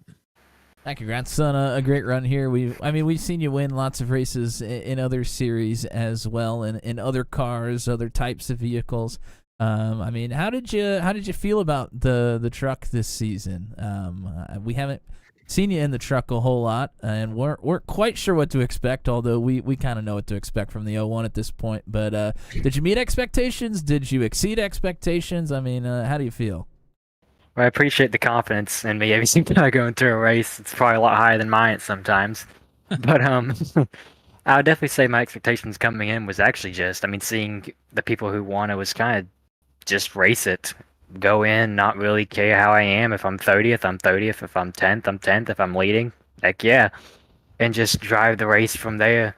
But the truck handling wise, it was definitely interesting. I feel like I liked how the truck was last season better than this season, because it was either sketchy loose, really tight, or just, weird feeling, especially compared to ASIL over the next gen side, having like an actual custom setup every week, you definitely can tell the iRacing sets where they lack in certain areas compared to stuff like that. But I feel like I enjoyed the truck. I mean, the truck's probably one of my is my second favorite NASCAR, right behind the Xfinity car, which I sadly never get the race, but still enjoy the truck in this league whenever I'm able to show up. Well, shout outs for you here tonight from the top of the podium. CGI graphics, Mutt Music Productions, Work in Progress Racing, Tone 200, everyone at Venom, and congrats to John, the championship. He definitely was consistent enough and fought hard in the races to keep it, so congrats to him. Well, I'm sure you'll be real life racing towards the end of season number 9. We'll look forward to getting you next season as much as we can. But go celebrate this one. You got a few months to celebrate it, and we'll talk to you again here probably tomorrow. Yes, probably, unless something comes up. So Brody Gunter, win number 6 of the Venom Truck Series. The driver that's won here 10 times in the Venom Truck Series is now going to take his biggest victory yet. John K., 4th place finish here tonight is good enough against all hope to score him the Season 8 Drivers' Championship, buddy. Wow. Well, what a night for you. Oh, man. I don't even know where to start. It's incredible. I Snapchatted Tommy earlier and said, we're going down swinging tonight. Yeah. And we just never quit punching. So it's pretty cool. I wish I would have clipped the quote from about this time last season. Going to the chase, man, it's going to suck. I'm going to suck in the chase. I don't fit the chase format very well. And I'm happy to say that has aged terribly. Yeah. Blind squirrel finds a nut every once in a while, huh? Well, you ain't blind and you're not a damn squirrel either. Matt, what you got for the champ? I'd beg to differ on that one. But, oh, Lord. Yeah, sometimes. Well, I mean, first of all, congratulations. I mean, you've worked really hard to get to this point. You've had an opportunity or two to potentially get a championship, and it has eluded you.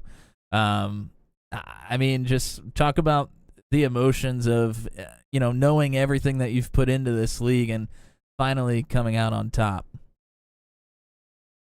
Oh man, I don't even know where to. Again, I don't even know where to start. I could talk for 3 hours on this alone. I could talk for 3 hours normally, but it's special, man. The league was created to be a learning league. Obviously, you're going to have the guys that are up top still doing what they do that are really good. When I came in, it was Nathan and Ryan and Andy, and I got really lucky and got to work with Nathan a lot and learn a lot of things from him and a lot of things that I applied tonight to get the job done, and a little luck too, but not too shabby for the kid that once got told by a league owner that is long fucking gone. You're never going to win a race. You're not good enough to win a race. You're trying to wear somebody else's fire suit and you're not good enough. He can go fuck himself, honestly. So I am good enough. I'm not going to apologize for the F-bombs because don't. It's my show now, damn it. Okay. No, I'm just kidding.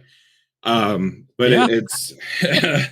It's really special, and it's taken a lot to get here and to kind of be one of the homegrown guys that's worked here, endlessly trying to get better and better and better and better. And man, to even be in a spot I came into tonight, I told you I was going down swinging, but it's because that's all I had. I had 22-point gap. I knew he had a drive through, and it was insurmountable at that point when I told you that. And a lot of credit goes to the team and Nathan, as much as I didn't want to talk to him today. he kept pumping me up and telling me I could do it. And I started to believe later in the day, I started to believe like, hey, there's a chance. And when Nathan popped in and said Hunter sped on pit road, I was like, don't fuck it up. And then the caution came out, and I got a little nervous, but oh man, it all worked. It doesn't feel real. Like it feels a little Mickey Mouse ish. Being here. Shout out to my Discord server that calls everything every champion since the since the playoffs started Mickey Mouse. That's how I feel right now. But I mean, I worked my ass off for it, so it's not undeserved. That's for sure. Well, you worked your ass off for it, but I mean, to even be in this position, 22 points down coming into tonight, that was pretty Mickey Mouse in itself. So I'd say the balances have been, or the scales have been tipped back into balance. Not that you don't want to see obviously what happened to anybody last week, but also what happened to Hunter tonight. It's unfortunate, but you know what? It's iRacing, and you did work incredibly hard for this championship. So don't deride it or belittle it in any way. That's just how it be sometimes. It do be like that. It do be like that. It's just crazy to think that it had such a good run going at Bristol, and then all that stuff happened. Or Jeremy and Chad got together, and after Hunter had wrecked, and I was like, I just need to finish the race. Like, I just need to. I don't even need to win. Like, I know I have the speed to win, but I don't need to. I just need to finish the race, and then to get caught up in that, like literally 5 laps later, it was tough. Who'd have thought that Talladega would be one of my best races of the round? By the way, yeah. Not bad for a second career top 10 super speedway run, but yeah, man, it's just, I don't even know what to say. The league's so talented now. It was talented when I came in, and we've just added people that are so good. Like Hayden came in; he was really good as a rookie. Obviously, everybody knows how good Hunter is. Tyler Logan's been here for a couple seasons. He's crazy talented. Josh Freed, Josh Matacek. I mean, it's just the list goes on and on and on. Those Austin Holyfield's getting so much better, and that's a guy that in a couple seasons, watch out, because he could be the next one that started here and worked and talked to the right people and all that. But again, I just, man, I don't even know. It worked. I started out as when I was tickled to death to steal a line from one of my favorite people out there, tickled to death to finish in the top 10 when I first started, and it's only gotten better and better from there. And man, I about this time 2 years ago, I wasn't even racing. I wasn't able to, and it's pretty special that I'm afforded the opportunity to do this. And man, I'm a champ. It doesn't even feel real. It's crazy. Well, you've got some shout outs in already, and I'm sure you've got more. So we'll leave you to it here. The floor is yours. Yeah, shout out my girlfriend. You talked about working your ass off for the past 5 weeks. Every night, other than this past week, I've been in, because I thought it was over. I was like, there's no point in turning laps. But for the 4 weeks before this, I was in here pretty much every night working on stuff, doing something to get better, even at Talladega. There wasn't really much to do other than practice qualifying, and it paid off. And I got I won by 4 points. That pole and leading a lap there, pretty huge. Gosh, man, it's it's just nuts. But she let me do this, and she doesn't get mad at me. And even when I tell her that it's nerdy and kind of dumb, she just tells me to stop. And she says she says you love doing it, so it's not nerdy or dumb.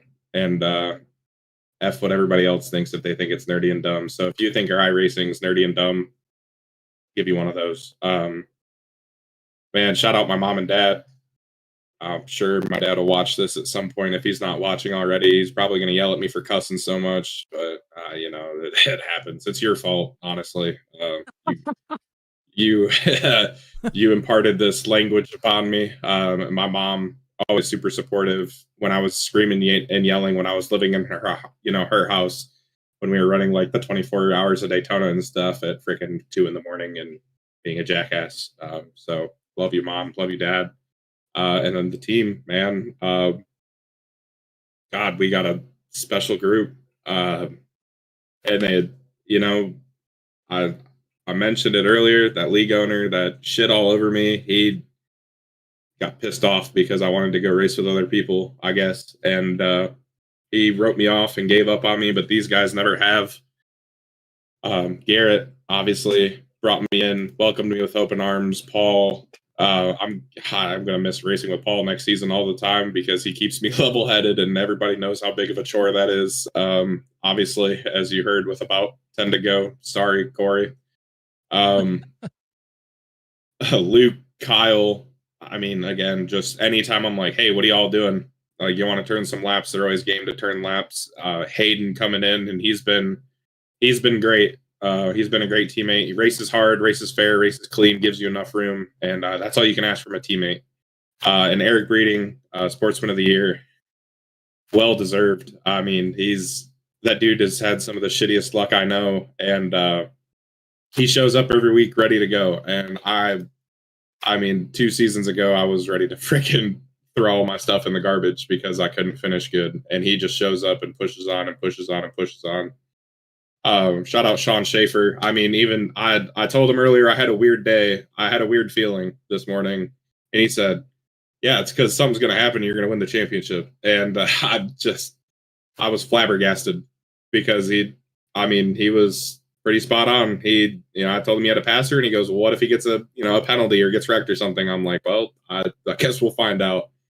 And he also, gave me a desk for free that is definitely worth more than free. So I literally, I'd still be sitting on the fucking TV stand I was using when I almost broke my monitor racing an 87 race when I first got my apartment because I was so excited to race again. Shout out Couch for always watching. I don't know if he got to watch tonight, but he's awesome. Shout out you guys. I think I've got everybody. Shout out you guys for everything you do, and you guys do such a great job. And we do not pay you enough. That doesn't mean ask for a raise, but come on. But I'm super happy you guys are back for season 9. I mean. Venom and Turn 200 are like peanut butter and jelly, and they go together and they're better together. So glad to have you guys back. And then shout out, man, everybody, the league council, everybody that's in there. Shout out Jeremy. Jeremy helped me out big time at Talladega and pushed quite a bit. Shout out Andy, worked with us at Talladega. Steve also. I mean, there's just so many people to thank. Ryan for being in charge of this and keeping this madhouse under control for the most part. Oh God, I'm a champ. I guess that's it. I don't know. Thanks to me for not giving up. I could have. Matt, you got the time? The official time. 20 minutes. 11 minutes and 59 seconds. That's not even your longest one. Damn. Well, that's still pretty long. Shout out Hunter too. I don't want to forget him. He put in work this season. I mean, 9-10 wins, led 1 million laps, it felt like. Dude's talented. He's an alien, and it's a pleasure to get to race him. And I mean, he's made me far better this season than I ever thought I could be, especially at road courses. So shout out him. God dang, I don't even know. I think I got everybody in my team. Shout out Tyler Burgert. Tyler's the man. He sponsored the race. Hopefully he buys me like a 6-pack of Busch Light or something. I don't know. See what I can talk him into. Yeah, thanks to Dale. Dale's been watching over me too. Appreciate him. Oh, actually, y'all want to hear something funny? I'll tell a funny story. So if you're a dirt racing fan out there, you'll know. If you don't, well, you should watch dirt racing because it's fucking awesome. But we had the Dirt Track World Championships this past weekend, and freaking Bobby Pierce's dad, Bob Pierce Sr. I didn't know he was a racer up until this weekend. I started to learn a lot of stuff. He is awesome, by the way. I rolled the window down when we were parking vendors, talked to me like he'd known me for 20 years, craziest shit ever. That was wild. But he told me something really important that I think will wrap this all up really well. Also, shout out to Bobby's mom for giving us me and my boss free t-shirt. I meant to wear it, but it's dirty. So that would have been kind of cool. Also got to meet Bobby Pierce. Nice guy, super nice guy. I don't get why everybody don't like him. Bobby Pierce is awesome. He should be your favorite driver. If I'm your favorite driver, you'll love Bobby Pierce. That's my shtick. But oh Lord, he told me something really important that again I think is going to wrap this up really well. We all start at the bottom and we all have to work our way up. And I guess that's what we did. We worked our way up. John K., the Season 8 champion of the Venom Truck Series. Congratulations. We're going to now take a look at the schedule that you've picked for us. So, oh, Christ. We'll take a look at that, and we'll let you go celebrate with the rest of your champion team as well. But congratulations. I don't even remember what I picked. Well, you're about to find out. Then. Everybody's about to find out. I guess so. All righty, partner. Congrats. Thank you. All right, Matt, let's dial her up. It's time. Everybody has been waiting. Make sure you've got the right one, too. This moment, and I am going to take a second to make sure I have the right one. This says Season 9 schedule reveal, John. That's the one, then. This is the one. Let's get to it. Shocking start to the season. Yeah, I know everybody's always worried about what it's going to be. Well, first of all, we have to open it up with the Venom Clash. And, of course, the Venom Clash is always at Daytona. And, look at that picture. Your champion, John K., with the broadcaster boys. Does that mean that we're racing again?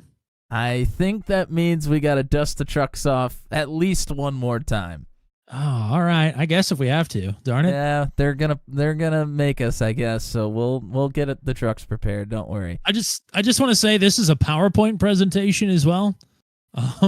Just for anybody that's curious.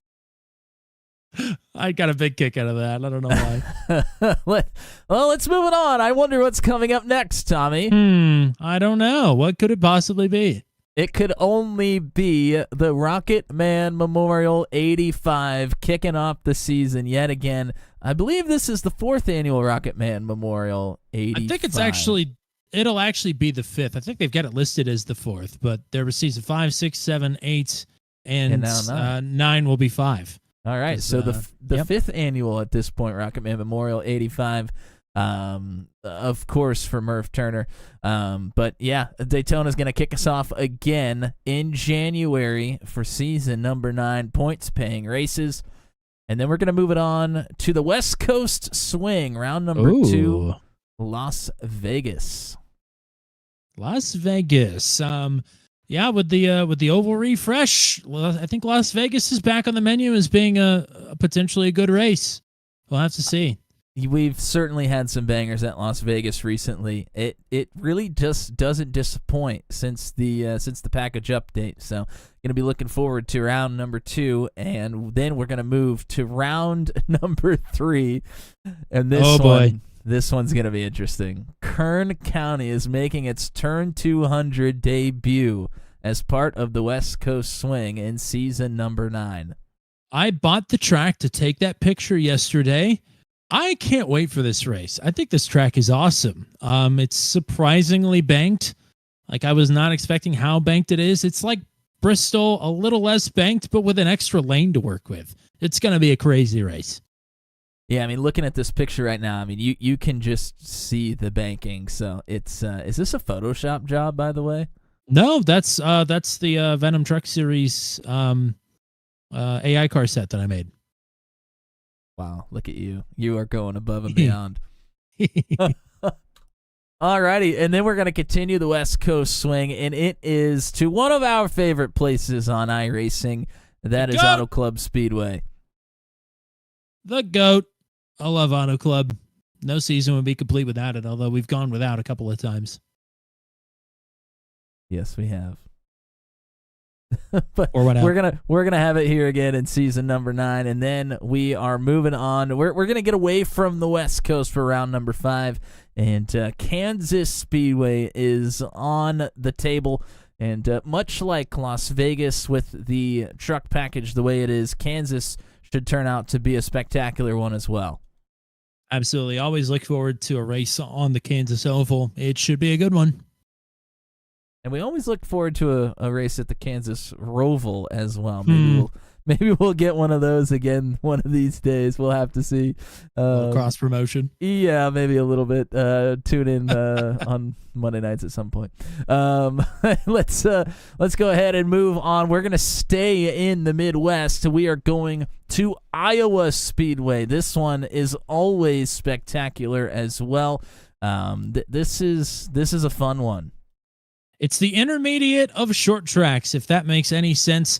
With the new truck package, the low downforce package, man, Iowa is tricky. So this will be a fun one. Yeah, it's it makes it fun because the tires fall off pretty quickly, and the truck is usually pretty loose. Yeah, it's a good time. Looking forward to this in round number 6. And then we're going to move on to the sister of Auto Club. So a couple of 2-milers on the season this time around. It's Michigan. Oh, you have to. I mean, one of our favorite races that we called in our first season of Venom Truck Series broadcasting was at Michigan. So it's always a pleasure to get the Venom Truck Series back. Yeah, you just have to. And then we're going to move to one of the champions picks. This is going to be round number 8, and it is at the Nashville Super Speedway, the biggest concrete oval there is in NASCAR, and it's a champions pick this season. This one never disappoints. It's always grueling, always challenging, especially with the set that is on the truck right now. This one, it's a racer's track for sure. You like what I did with the back-to-back pictures of John K. winning and then John K. crashing? He certainly knows how to do both. I can guarantee you that. Alrighty. I mean, it's back, baby. You and I have waited a long time for its return. Or at least, I don't know about you, but at least I have. I have. It is the Bristol Dirt Race, and maybe we will finally get a Flanky Roberts return for round number 9 in season number 9 to defend his Bristol Dirt Championship. It's crazy. That's the last dirt race of the Venom Truck Series. That was in season 5, right before Christmas of 2022, and that's how long it's been. Well, it's coming back, and we could not be more excited here on Turn 200. So dirt racing fans, make sure that you tune into this one. And then we go to the Venom Night of All-Stars. That is right. The previous All-Star gets to choose the track, and Zach Lockett has chosen Monza, but not only Monza, he has chosen Monza right turning. Just, it's a literal dream come true. We've been trying to shoehorn this in on the channel for ages and ages, and Zach Lockett's done it for us. And I promise we did not have any influence on it, at least monetarily. Yeah, not monetarily. I think we have just tried to put it out into the void and hope that somebody listens. And Zach Lockett has heard our cries, and he has graced us with Monza right. The Venom Night of All-Stars, that is going to be one hell of a night. Absolutely. And it only picks up from here. Certainly does, because we are going back to Daytona to start the second half of the season. That's round number 10 at the road course. The Daytona Roval is on the schedule. This will be the first time since, season for, I think, Andy Poliski won it, as you can see there in the picture. It's been a while either way. Yeah, Daytona Road Course is pretty historically tricky, especially with the setup that the trucks have right now. So this is going to be an interesting one. And we're going to move it right along, and we are going to go to the oval at Charlotte Motor Speedway. Again, this one is going to be great. The 1.5 miles with this truck package always deliver, and we're looking forward to getting back to Charlotte Motor Speedway around the oval here. That'll be a fun one. That's another oval that is horrible on the tires, so that should be exciting. Then we're going to move it right along to another champions pick by John Kay, and that is one of his absolute favorite places to wheel a truck around. That is North Wilkesboro Speedway. That was your first victory call, maybe on the channel entirely, but certainly a solo victory call of the Venom Truck Series, was willing John Kay to victory while I was off in Europe. Yeah, I mean, there was a bit there for a while that we didn't think John Kay could win with your presence. Of course, that has tenfold been broken at this point with him becoming the champion here tonight. But John is looking to get another one here at North Wilkesboro in round 12 next season. And then we are going to another one of his favorite places, another champions pick, and the classic throwback race. Of course, it's Darlington. Oh, Darlington. Yeah, we're just picking the John Kay hits at this point. I mean, we really are. I mean, and not only John, I mean, a lot of the drivers really love this racetrack, but it's a tough place to race each other. It's definitely grueling. At least it's not the endurance race this season, I guess. Oh, Lord. Yeah, we're all thankful for that. But that is coming up here shortly. It certainly is, but it's not the next one, because round 14 will be at Talladega Superspeedway, maybe yours and I's favorite place of all time. Yeah, certainly one of my favorite places on Earth and in Sim. And Josh Matichek rocking a great paint scheme when he willed it to victory. Who will be next up to stake their claim at Talladega? Or will it be Josh Matichek again? Yeah, it could be. He's been coming on strong, and I know he's going to want that one real bad. So that's always spectacular. Don't want to miss round 14. And then we are going to the endurance race, and my goodness, my Lord, it's the Rock. Rockingham is the endurance race in season number 9. This will be a double stage points race, at least for now. We'll see if we change our minds between now and then.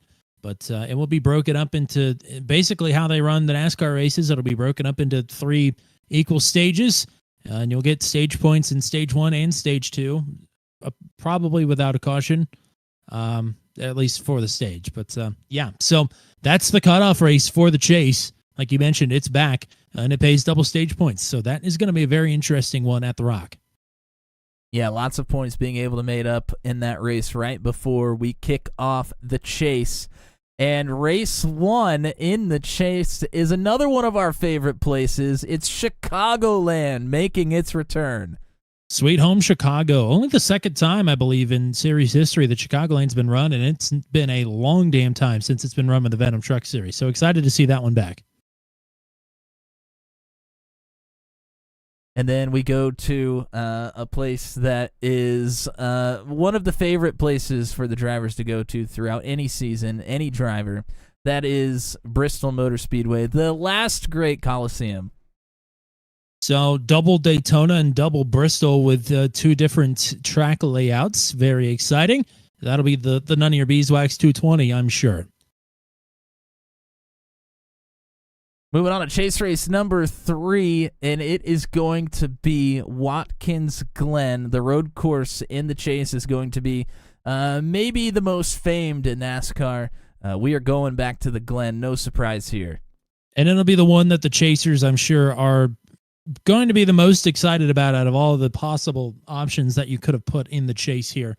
I know John Kay will be excited to see Watkins Glen here in the 3 spot. and it's the penultimate race of the season in season number 9. We are going to Atlanta Motor Speedway, and it is the new version of Atlanta. I mean, talk about a wild card race.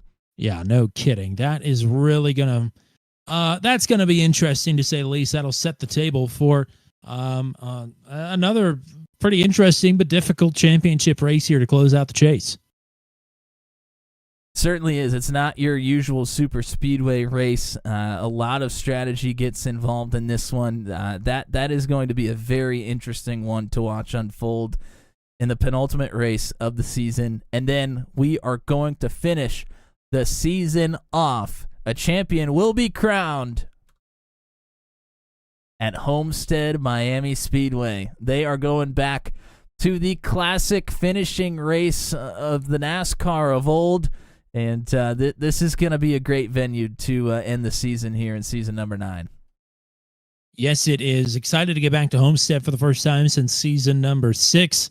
That'll be a fun one. All championships, and I say this hypocritically because I don't think we've ever ended any of our championships at Homestead, but every championship should be at Homestead Miami Speedway. Excited for people in real life to realize that as well and get Homestead back as the final race of the season. But that's how we'll close out season number 9. It all starts again up in January.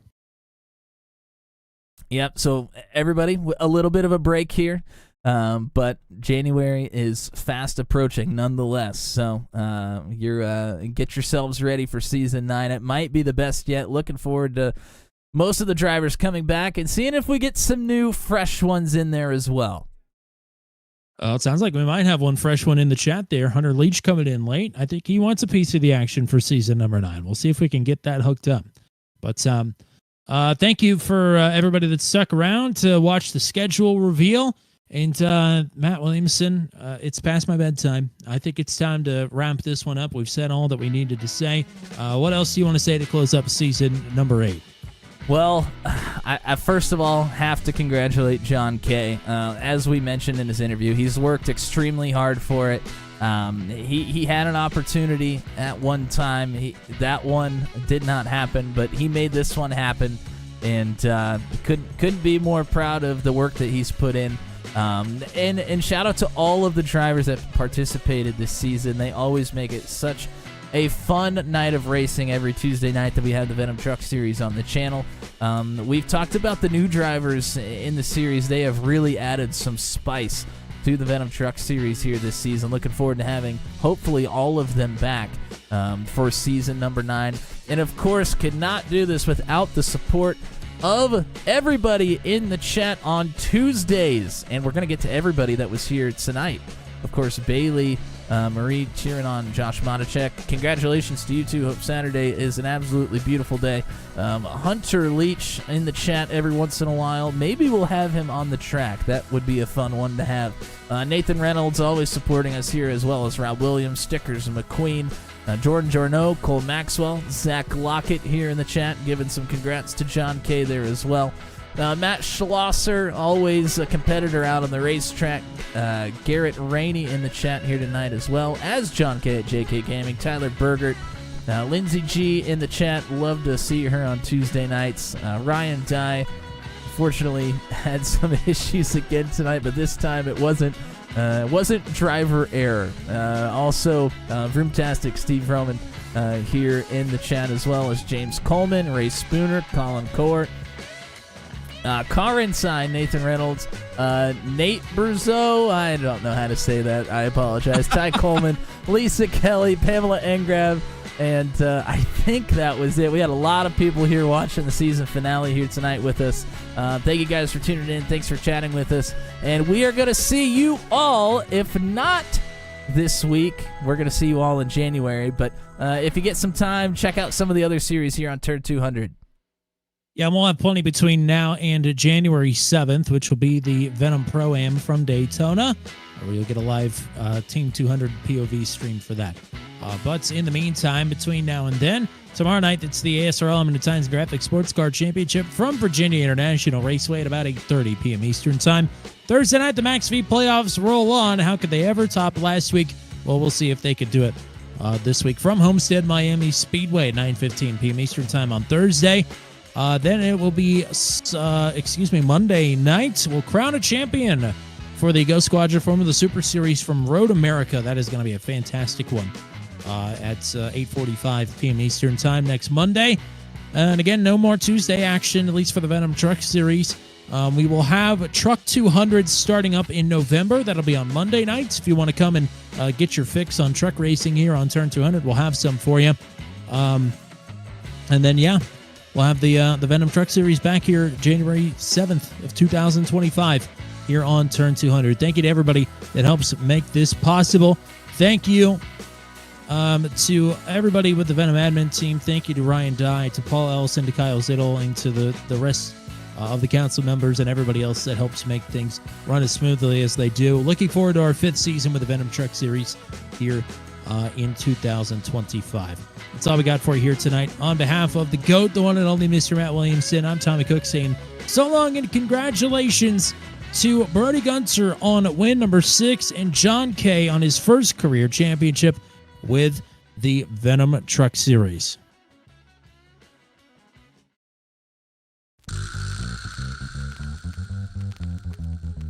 This has been a live broadcast on Turn 200. Be sure to hit subscribe and hit the bell to get notified of when we go live next.